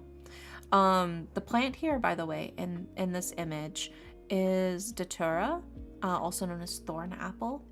It can be used in small amounts as medicine, right? And as a very powerful medicine, actually, in small amounts. But it was also used by assassins, right? Too much of anything that's no longer helpful to you can hurt you. And it feels like very much like this is kind of poisoning you. I feel like the balance has been shifted. It's no longer helping you. And to me, this reads like it's time to cut it off. It's time to cut it off. To end whatever this relationship is. That's, you know, like I said, it doesn't necessarily have to be romantic. It can be a friendship. It can be with a family member. It can be with your job. It can be a variety of things. I feel like you probably maybe know what this is about. But the cards are kind of saying, like, just fucking do it. Like, what are you doing? What are you waiting for? I think it's time to cut the ties and move on. This is no longer helping you. This is, and it's because I feel like you need this as a crutch. You've been using this as kind of like a crutch to keep yourself moving forward, right? Because maybe at one point you did need this as like a form of support in order to get you through things. And it was great when you did need it, but you have grown as a person. You are different from who you were then. And it is okay to let go of things that no longer serve you, you know? Holding on to things just because, well, they've been here for so long isn't really a good reason to hold on to things and to invest your energy into that. And I feel like the sooner that you reclaim the energy, you know? So this makes a bit of sense. I've been talking with my friends to move across the country with her, but I was nervous to leave everything at home. I gotcha. So, to me, personally, I mean, this is a huge decision. I think you should take your time with it and weigh the pros and cons, right? But to me, this feels like you do want to go. To me, this reads like you do want to go. You do want to go cross country. But also, I mean, leaving your home is scary. Leaving what you've known your whole life is scary. That is a scary thing to do. I've done that. I lived in Texas and Louisiana for most of my life. And about a year and a half ago, give or take, I moved to Maryland. Never been to Maryland before, but my friend and my roommate got a job here. And he was like, you wanna come with me? And I was like, you know what? Fuck it, right? Let's do it, baby, right? And honestly, I would say it's been a good experience for me. But I think it is a matter of you gotta find where to set down your roots for yourself, right? The world is a massive place. Are there things that I miss from both Texas and Louisiana? Absolutely. I do love the fucking Cajun food. I'm a massive Cajun food fan. Texas barbecue. I also miss Texas barbecue a lot. But even though my family is in Texas, I don't really feel too lonely. Most of my friends are on the internet, and I mean, I've got like my family's phone numbers and stuff, so I text them. I didn't really see them in person all that much, even when I was living in Texas and Louisiana anyways. So I think for me, I didn't have too much really fully tying me down, because even my job, I'm a freelance artist, so that's kind of something I can kind of do anywhere, right? But I do think it is a big decision. It is very scary choice to make. But ultimately, it feels to me like the cards are kind of encouraging you to branch out. Maybe Texas has fully served its purpose for you at this point, you know? And my family is here, but I'm only close with my brother, and I'd actually be moving very close to a lot of internet friends. Yeah, I mean, if you've already got a community around you, then I think that'll make it a lot easier to fully settle in if you want to go to a new place. But I mean, like I said, this was just from my own personal experiences. This is something that I think you ultimately had to make the choice of for yourself. But to me, it feels like the cards are saying Texas has served its purpose for you. Texas has done what it needed to do to get you to where you are now. But I think if you want to grow further, if you want to experience more of life, if you want to gain experiences that you could not get in Texas, then that requires you to leave Texas. You know, it can be scary to let go of the things that you've known, the only things you've known your whole life. But it is, in a sense, also liberating and exciting to see what new things you'll gain, what new experiences that you can only experience in this new place can offer you, you know? Especially if you're young. I think you should do it if you're young, personally. I mean, you could do it when you're older too, but I think all of these are necessary experiences to grow and develop, you know? But especially if you have, you know, community like friends and stuff that you can trust. I'm 22, so yeah, I'm young. Yeah. I think if it's something you're able to do, then I personally would say go for it. But ultimately, the choice is yours. Whatever makes you feel the safest and most comfortable is ultimately, I think, what you should do for yourself. So if you're having a lot of doubts, if you were hoping somebody would tell you, no, don't do it, then I think that's giving you your answer. But if you were hoping for somebody to tell you, yes, you should do it, then I think that's also your answer. So I think it's just a matter of maybe what were you hoping I would say? What were you hoping I would tell you? Do you feel disappointed that I tell you that I think you should do it? Or do you feel a sense of relief in hearing that, you know? I think ultimately that feeling, that gut feeling, that initial reaction you had when I told you that is ultimately what's going to lead you to the actual answer you want. Regardless of what I said. I think I'm more excited than I originally was. Well, then I think there you go. There's your answer right there, you know? Because you'd be surprised. Sometimes the decision doesn't necessarily come from the actual coin flip, but rather from the gut feeling you had to the results of the coin flip, you know? So when I'm telling you, I think you should do it, I think it'd be a great thing. If your initial thought wasn't, oh, fuck, but I don't really want to, you know? Because maybe that could have been your reaction. Maybe I could have told you, I think you should do it. And you're filled with an immediate sense of dread. Well, there's your answer. Then you shouldn't do it. But if instead you got excited and you're like, yeah, maybe this would be good, then I think you kind of already knew in your heart what you wanted to do, you know? Trust your gut feeling. Trust what you were feeling in that moment. Because I think you probably already had the answer for what you wanted to do, but you just couldn't fully commit to it yet. You know? There you go. I hope that helps.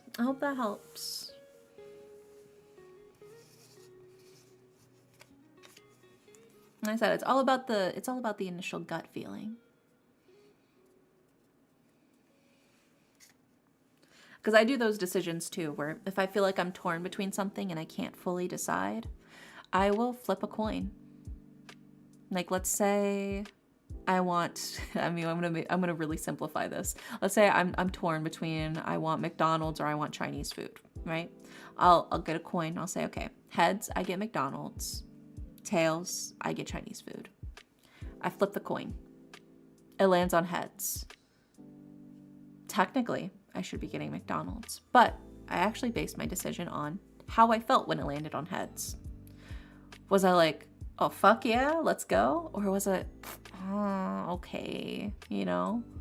Because if it was the latter, then it's like, okay, well, let me just get Chinese. Now I know that I actually want Chinese more than I wanted McDonald's, right? But if I had no actual interest and, you know, I felt pretty neutral about it, well, then there you go. There's my decision. I wanted to go to McDonald's. I'll get McDonald's then. Sure, whatever. There's my answer. So I think they're going to be applied to bigger situations as well. It's just kind of gauging your own gut reaction to things. Because I feel like a lot of times we make subconscious decisions without realizing that we've already internally made those decisions. And that's kind of like a way of pulling it out of you what your actual feelings are. And if you really were truly 100% neutral, well, then there you go. The coin flip answers it for you. I was a very indecisive child.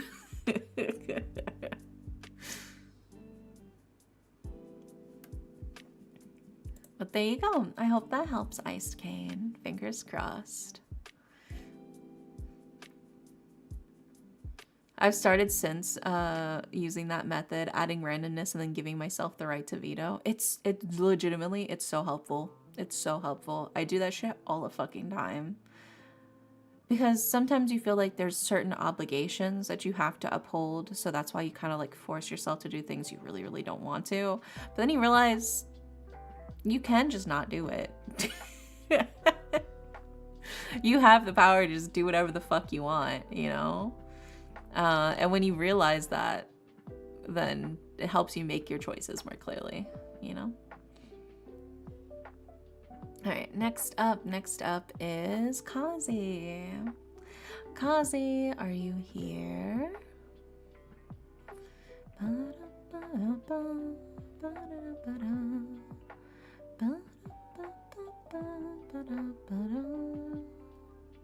Here, hi Kazi. And Kazi wants a whatever comes up reading. All right.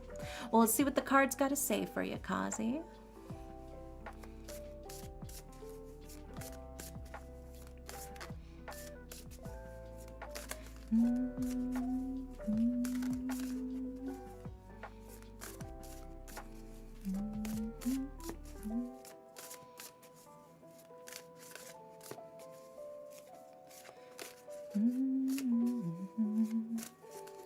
We do in fact have free will. True, and you should use your free will. I use my free will all the time.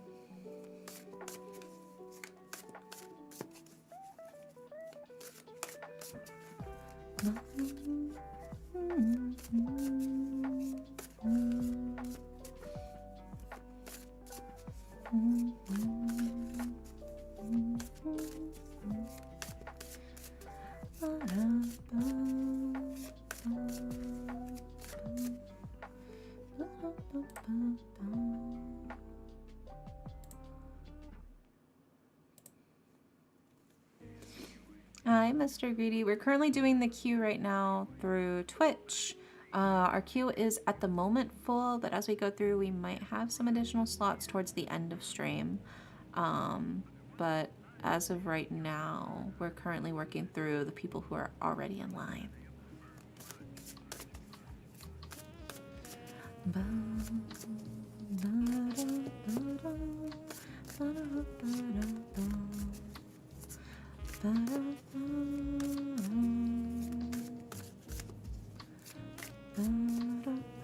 Let's see what we got for you, Kazi.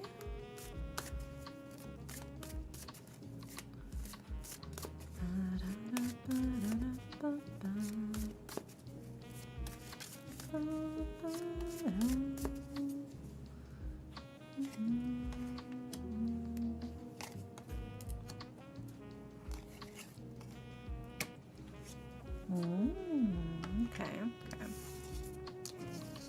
They're all upside down, so let me just flip them all right side up instead and read them all right side up. There we go. When they're all upside down, then I just flip them all up.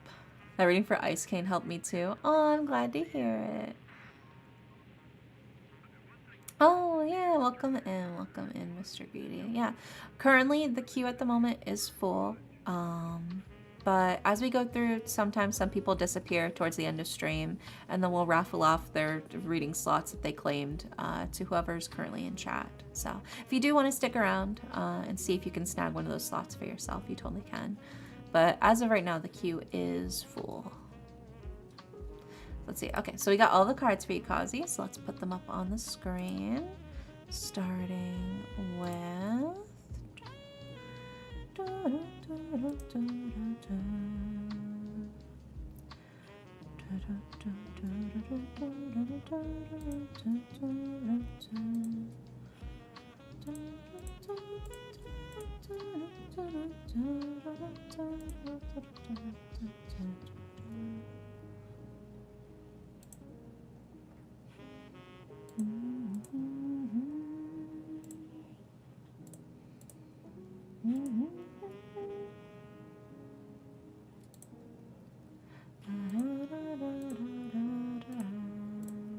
Go. All right.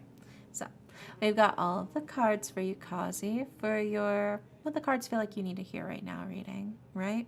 In order of left to right, we have the Knight of Wands, we have the Page of Coins, and we have the Three of Cups, right? So starting with the Knight of Wands. The Knight of Wands is somebody who's very passionate, very hot-blooded, ready to fight for what brings them joy, for what pushes them forward, for their passions, right?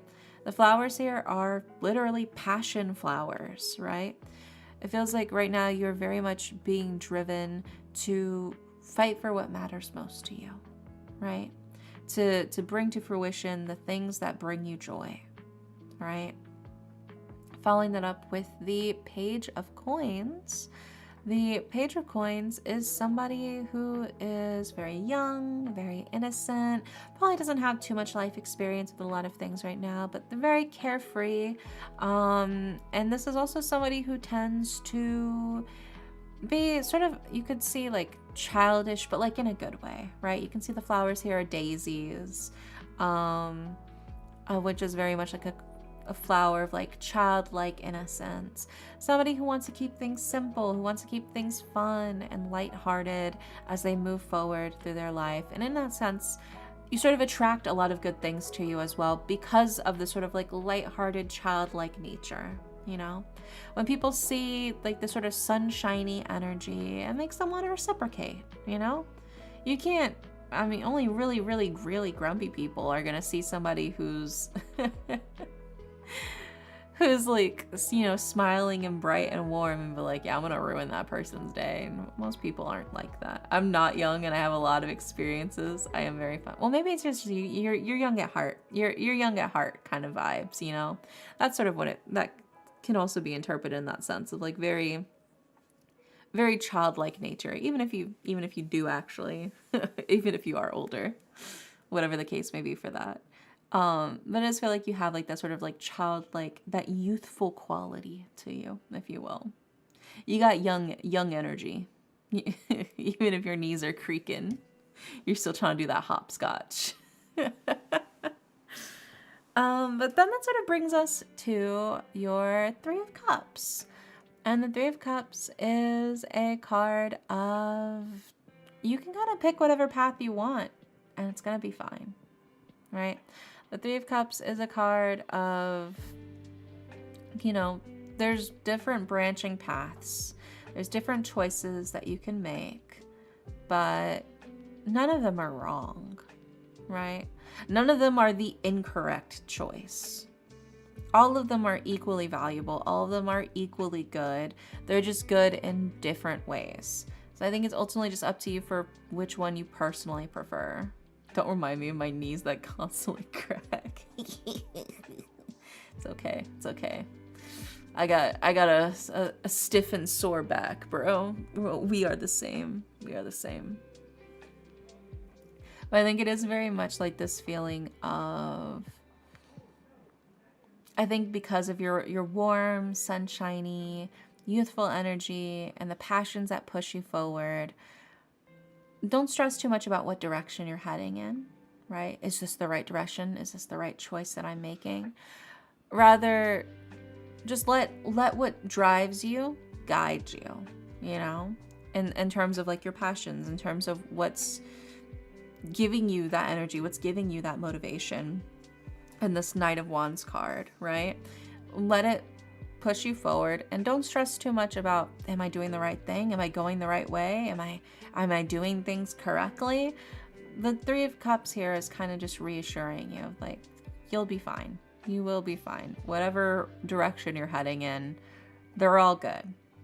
It's just a matter of personal preference at this point for which one you'd prefer to go down, right? But none of them are the wrong way.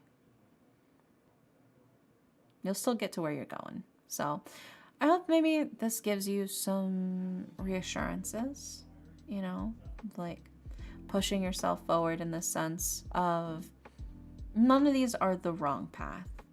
Maybe some paths you feel stronger about, right? Because you feel like they're more aligned with your goals and your passions. But none of them are bad paths. So I think it's just a matter of opening yourself up to the simplicity of life, opening yourself up to the fun and the kind, simple nature, the joy in the world around you, and then letting it in and seeing where it goes from there. I keep getting delayed. Like on stream or like IRL?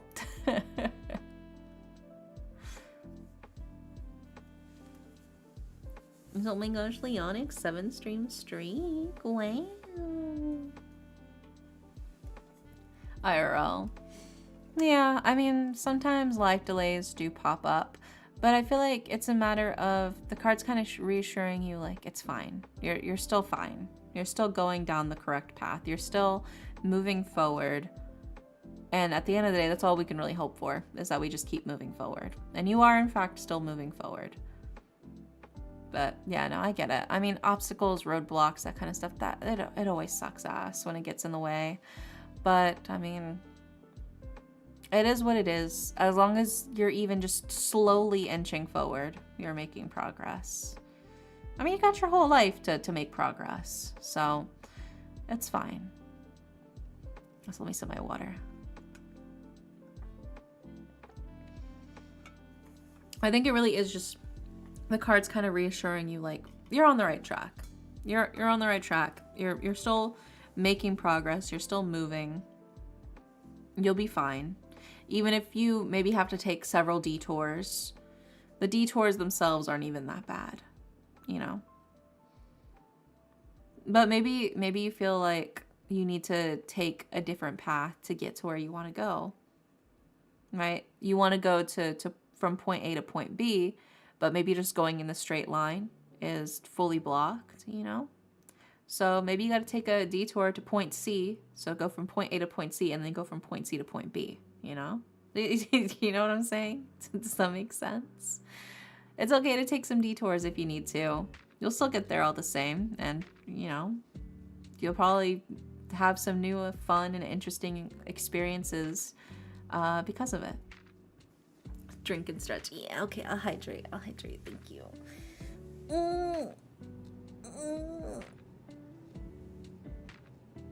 Oh, my fucking back, dude. Holy shit. That was a big stretch.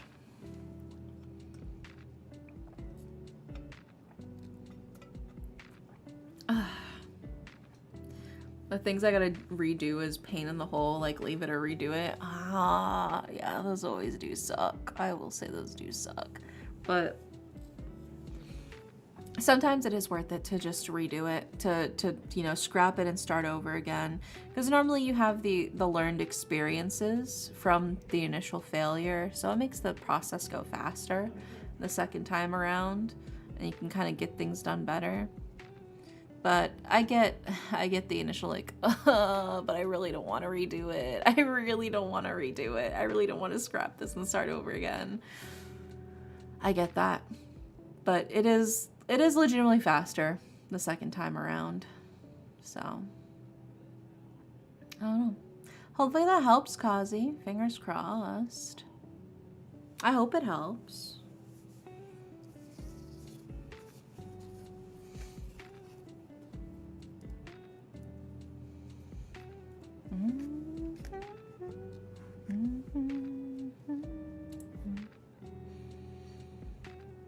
Let's see. Next up is Next up is Benny.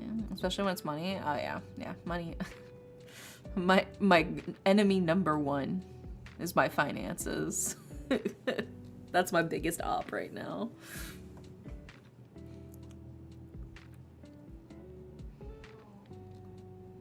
Benny, are you here?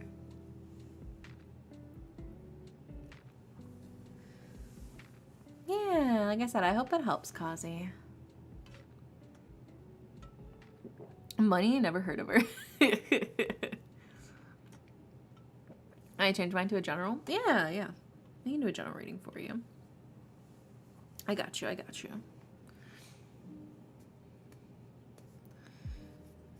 And then since you are subbed, we can give you a oracle card as well with your reading.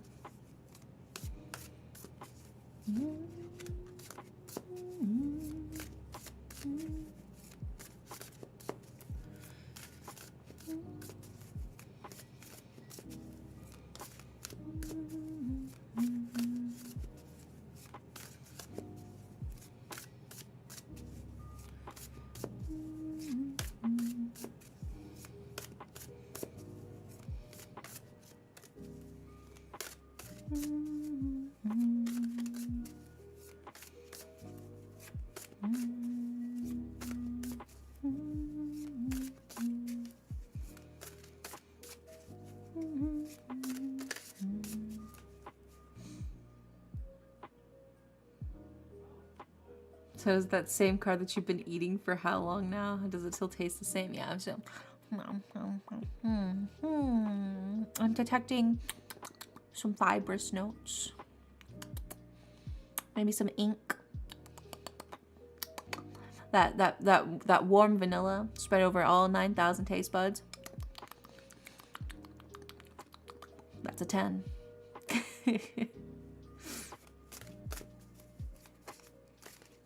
I'll steal Benny's reading. No, you can't steal the reading. That's not how it works. Yeah, I've been slowly eating my whole deck of tarot cards this entire time. You think this is the sound of me shuffling. This is actually the sound of me chewing.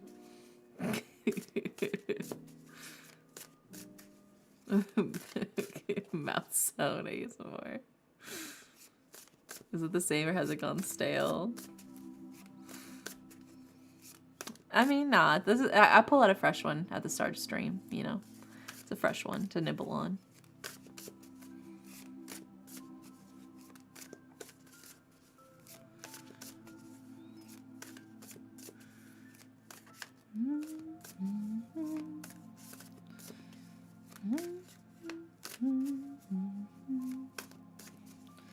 Let's see what we got for you, Benny, for your general reading. Is this your card? Proceeds to burp up a card. Yeah, just burp.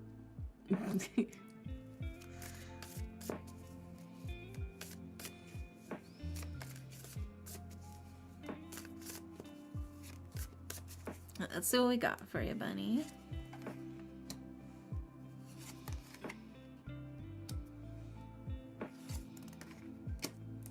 Wow.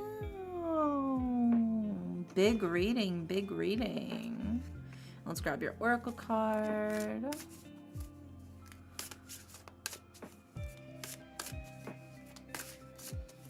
Like the scarf some magicians do, but somehow even worse. Yeah, I'm just pulling cards out of my mouth that are like half digested.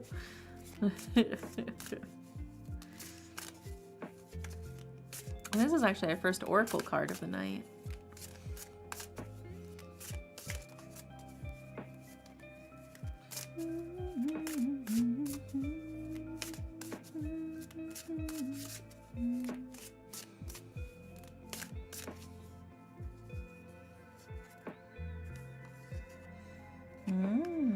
Okay.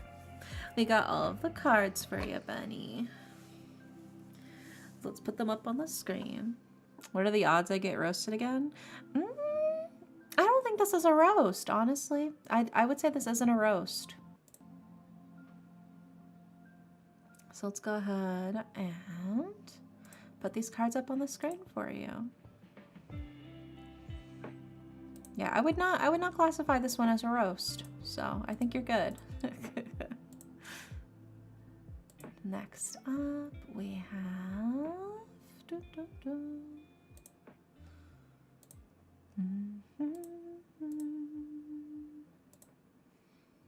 And then...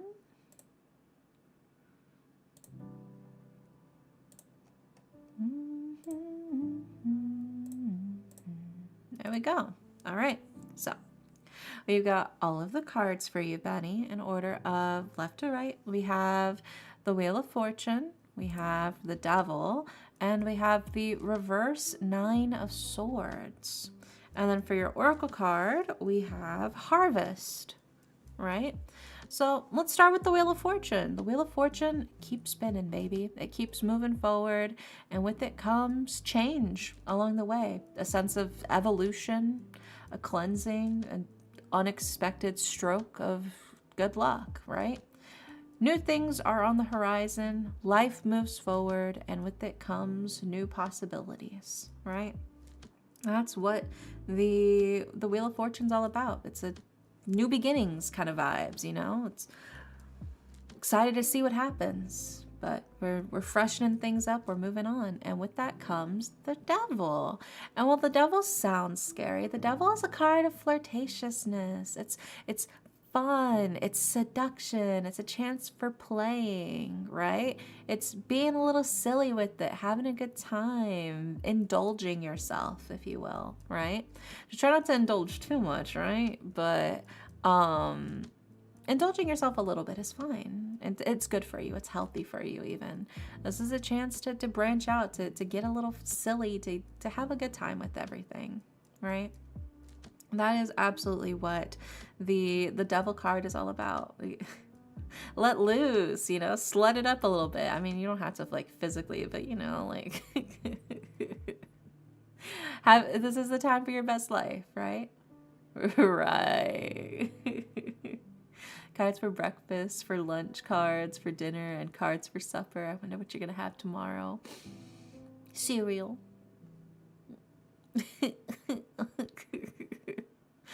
But then interestingly, we follow it up as well with the reverse Nine of Swords, which it looks scary, but in its reverse state, the reverse Nine of Swords is a card of healing rest, right? While normally the Nine of Swords is a card of oppression or a heavy burden or suffering and grief, in its reverse state, this is a card of you've kind of been overwhelmed for a while. You've kind of felt like there's a lot on your shoulders. But in its reverse state, the reverse Nine of Swords tells you peace comes with the dawn of a new day, right? The night terrors are over. The sun is finally starting to come out. It feels like things are starting to finally come at peace. You know, you're able to breathe, you're able to let loose, to rest, you know. This is a healing time for you, you know. That's definitely like the main takeaway from these cards, right? So like I said, not really a roast at all. It's kind of like the card telling you like, this is good. This is good things. New, fun, good things are on the way. This is a chance for fun. This is a chance for healing. This is a chance for peace, for new beginnings, for new options. It's a fresh start in a sense of good things springing forth in a sense, like a spring blossom, if you will, right? And then we follow it up with your Oracle card, which is Harvest, right? So this is harvesting all of the efforts in your hard work, right? All of the determination and effort that you've put into making everything grow all during you planted the seeds in spring, you've let them grow in the summer, and now it's autumn and it's time to harvest them. You're not done yet, right? You're not done yet. You still have work to do, but it is a very rewarding and fulfilling type of work because you know that you are quite literally picking the fruits of your labor, right? You're getting all the things that you've been working hard for. It's just, this is like kind of the final stretch of it all. And in a sense, it's more rewarding, you know? So overall, I would say this is a really good reading, Benny. Honestly, it does feel like this is the chance for you to let loose, to have fun, to trust that things are getting better. Things are getting easier, you know? So I asked, how many are there before me? I go do some stuff before getting into bed. Let me see. Oh, you're next, actually, Magikarp. Once we finish this reading with Benny, you're literally next. But yeah, I hope that helps, Benny. Maybe that gives you some reassurances about everything. It feels like you're on a good path. It feels like things are lightening up. Your load's getting a little lighter, if you will. Very insightful. Yeah. Like I said, there's still some work to be done, right? Harvesting does take energy. It does take effort. But it's a very fulfilling sense that comes with it. Because it's, like I said, you're literally picking the fruits of your labor. All of that hard work feels like it's paying off. So even though you're still technically working and you're still putting in energy, it doesn't feel as hard. Because you're seeing your efforts pay off. Yeah, I'm glad to hear it. I'm glad to hear it. All right, next up is Magikarp, who said, love roasting as always. Things do seem to be falling into place lately. Embrace it. Embrace it. Don't even stress about it. Just embrace it. Just fully embrace it. Hell yeah. Yeah, you got this. Oh my god, speaking of, guess who I just got DM'd by? I got to see the live 2D showcase. I'll have to look at it later. Teehee. But look at you.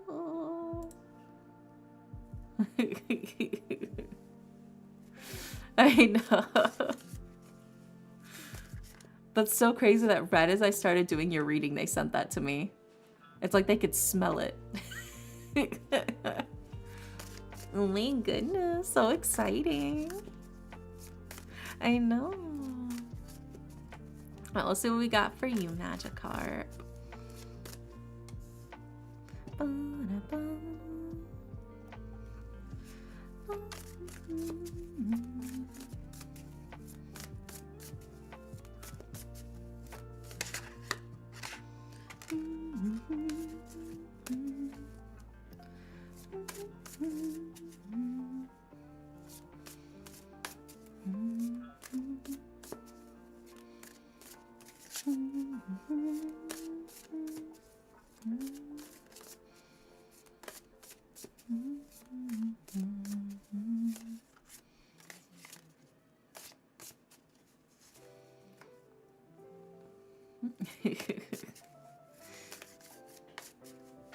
I will say Benny is making a separate account specifically for the live 2D model, it seems.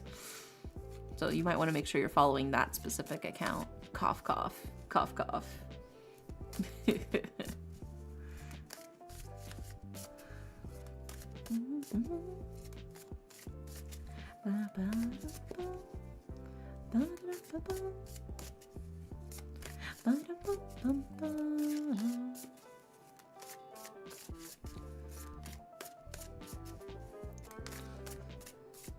Oh my god, you were being silly again. We're gonna have to lock you up in the pillow room with how silly you're being. I do appreciate, yeah, I'm excited for you. I'm very excited for you. Okay. I got all the cards for you, Magikarp. Let's put them up on the screen, starting with...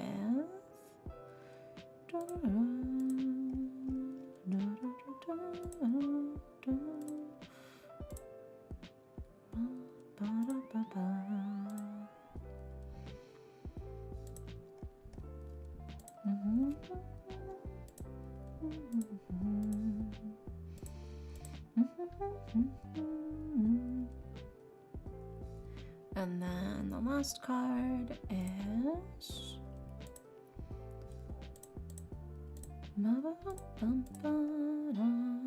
Alrighty. Alright, we got all of the cards for you. So, Mexican Magikarp, for your love roasting, In order of left to right, we've got the Hanged Man, we have the Six of Cups, and we have the reverse Four of Cups, right? I'm gonna be real, this one doesn't feel too much like a roasting in my honest opinion, but we'll see how it goes. We'll see how it goes, all right? So, starting with, I say roast because that's usually what ends up happening. I don't think this one's necessarily a roast, honestly. I asked for the reading, this is what it gave me, and I'm not sure this is necessarily a roast. Cards have been pretty friendly today. They've been pretty chill today, so they're not as bloodthirsty. I think they're just happy to actually be out and being used after a while. So they're trying to be on their best behavior. But yeah, so we start with the Hanged Man, right? The Hanged Man is a card of self-introspection, looking deep inside of yourself and seeing what's holding you back, what's tying you down, and maybe what's time to let go of, right? What you gotta let go of. And this is the chance to really just sort of stop and think and reflect. Yeah, you ate all the bad ones, yeah. Burp. I ate all the bad tarot cards, so you guys can only get good readings. The sacrifices I make for you. This is going to give me indigestion later. Everybody say thank you, Derry, for eating the bad tarot cards. I want to see that in chat. That exact quote. Thank you, Derry, for eating all the bad tarot cards.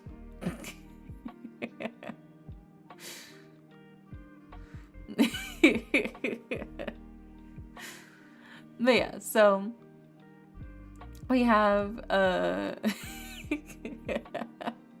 thank you. So selfless of you. Yeah. Anything for my dreamers, anything for my dreamers. So we have like I said, we have the Hanged Man, which is a card of introspection. Magikarp. Thank you, Derry, for eating all the bad cards. Exactly like that. Type it in chat. Yeah. Would the good tarot cards give less indigestion or the same amount? The good tarot cards would heal me. They're like mana potions. You nibble on the good tarot cards and they restore your HP. But the bad tarot cards, they knock off a couple points of HP for each one. So, ooh, ouchie, my tummy, if you will. But yeah, so we start off with that. We follow it up with the Six of Cups, which is a card of childish innocence, playing games, having a good time. It's very much like you're just here for the simplicity, the joy in life. You want to be free, you want to be happy, you want to keep things simple, and you're not looking for anything too complicated. You want like that sort of childish love, you know, like a kid's crush, in a sense, right? It feels like maybe you kind of do have that sort of like childlike crush on somebody. Maybe you do feel like, oh my gosh, like I got butterflies in my stomach kind of vibes, you know? You are not looking for a situationship. Nobody who is sane and healthy as an individual is looking for a situationship, okay? Do not delude yourselves. You are all better than that. You need something with clear, concrete understanding of the relationship. Do not fall prey to a situationship, okay? None of you are that desperate. And if you are, you need therapy before you need a situationship. The situationship is only going to make it worse. Okay? Okay? Do not fall prey to a situationship. I will repeat, do not fall prey to a situationship. All right? Okay, moving on. We follow it up with the reverse Four of Cups. And the reverse Four of Cups says, when one door closes, another one opens, right?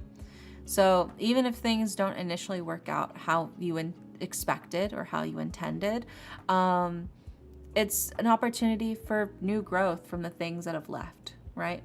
As one thing leaves, it leaves room for something new to happen. Instructions unclear, fell for a toaster. I mean, it sounds like you've got a pretty electric and magnetic sort of connection that's full of heat, you know, get it? Because toasters work through electromagnetics. And And they have the heating coil.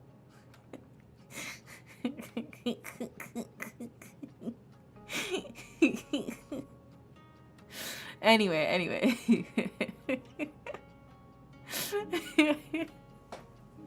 I'm pretty proud of that one. Anyway, the reverse four of cups tells you. To that joke, if I go with the swim with it, no, keep it away from water. Otherwise, there might be more than just simply sparks flying between you two.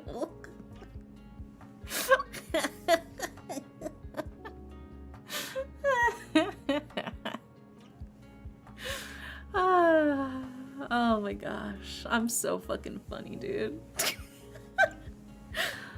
Alright, so yeah, we have the reverse four of cups, which tells you that something good comes out of a bad situation, right? Like my joke. The bad situation of me making these really, really cheesy jokes is it probably got at least some of you to laugh. I'm sure at least one of you laughed with me. If not, I laughed. I laughed enough for everybody, so. Toaster sun will make your heart stop going doki doki. My stomach won't be the only thing feeling bubbly. Oh my gosh.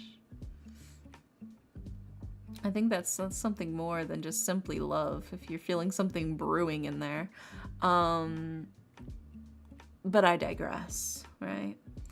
But this is a card kind of telling you, like, even when things don't go according to plan, even when it feels like the end, in a sense, that end is only making way for a new beginning. It's the end of a chapter, but it's not the end of a book.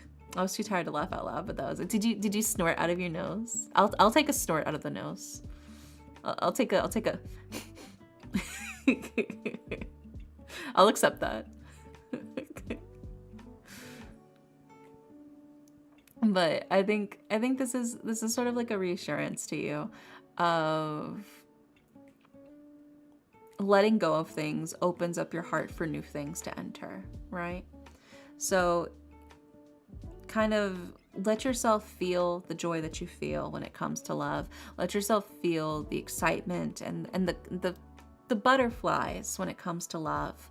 And don't stress too much about the outcome. I feel like as you go through keeping things simple, keeping things light, and opening yourself up just to, in general, to the feelings of love that you experience will help find you something wonderful. So even when things don't initially work out, it's for the best in finding you the proper thing, you know? I hope that helps. I hope that makes sense, Magikarp. But essentially the cards are kind of saying, like, I think you're in your head a lot about a lot of stuff, and you're trying really hard to sort of analyze when things don't go right. And the cards are kind of like, be free, feel your love, you know, don't try to talk yourself out of this. Don't hold yourself back. Don't hold yourself back from feeling this love that you have. And instead, fully embrace it, fully enjoy it. Let yourself live out and feel out the full spectrum of emotions that your human body can contain. And even if things don't necessarily go properly, correctly, how you hoped initially, you know, if you get rejected or whatever, or if things just simply don't work out, from that comes something better. From that comes other opportunities and other better things. So don't stress too much and just let yourself feel the love, to feel the emotions that you hold inside of yourself. There's no need to restrict yourself. Live and love freely. And I think you'll find that it does make its way back to you. Maybe in an unexpected way. But there you go. I hope that helps, Magikarp. Fingers crossed.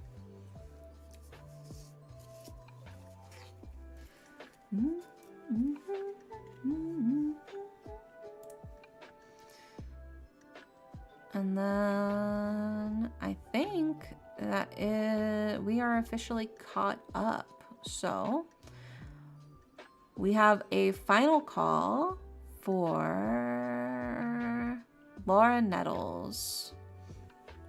Grassy yes for the reading. Yeah, I got you. I got you.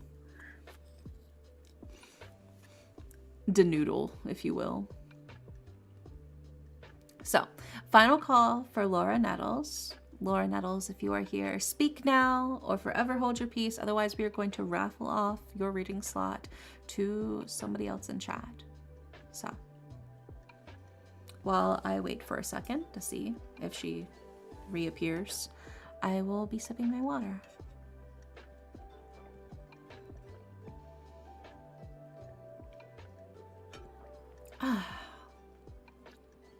Dude, water's so good.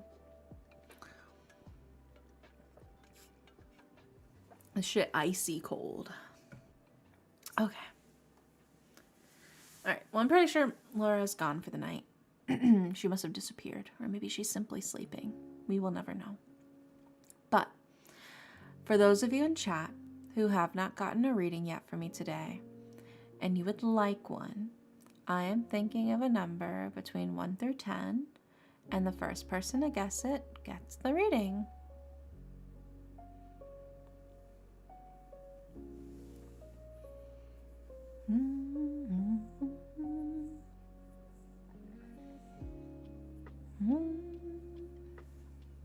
If there's anybody in here who wants one.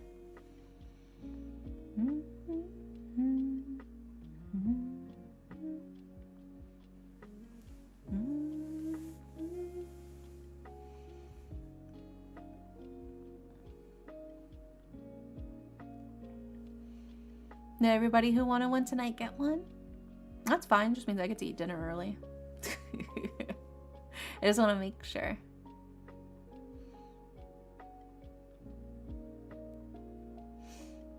Oh my gosh. Also, Anon. Oh my gosh, Anon, thank you for the gift sub to Mexican Magikarp. Thank you, Anon. Do you ever do readings for yourself on stream? Not on stream. But I do readings for myself, just in private, whenever I've got something really weighing on my mind.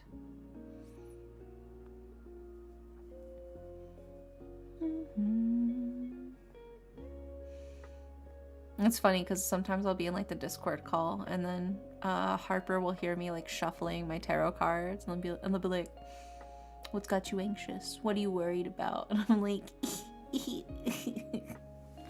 yeah. They just hear me shuffling the tarot cards and they know. Yeah. Yeah, I mean, there's nothing wrong if you guys feel content. If everybody who wanted to ask for their tarot reading today got to ask, then I'm happy. That's good. That means I don't feel like anybody's feeling left behind. So that's a good thing. And like I said, it also means I get to eat dinner earlier. So I'm starving. I'm so hungry, dude. So I'm not complaining. Alrighty. Well, I think we're all good then. I suppose that was the last reading of the night. Let's see who is online. There is Harper, Maisie, Jen, Saf, maybe?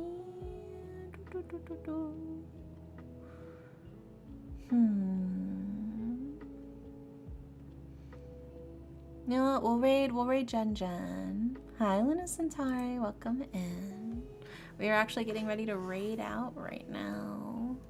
Yeah, we're gonna raid Jen, who's currently playing Arknights Enfield. Looks like she's oh, is she experiencing technical difficulties?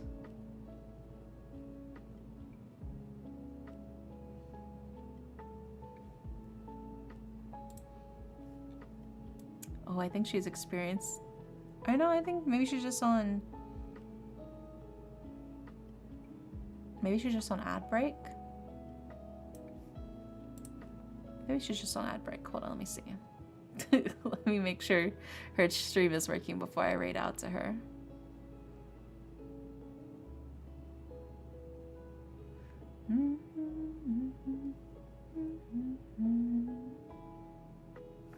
Okay, well, I think she's probably busy. Yeah, it looks like she's maybe having some technical difficulties. So we'll raid Saf actually, or no. We'll raid Maisie. It's been a while since we've raided Maisie actually. We'll raid. Sorry, I'm deciding on the fly. All right, so we're gonna raid Ming Okami. Alrighty. All right. So not sure. Oh my god, she just went on fucking BRB. I'm gonna scream, dude. Why is my timing so bad? It's fine. It's fine. It's fine. We're already on the train. We're already headed there. But yeah, I'm not sure if I'm gonna stream tomorrow. We'll see.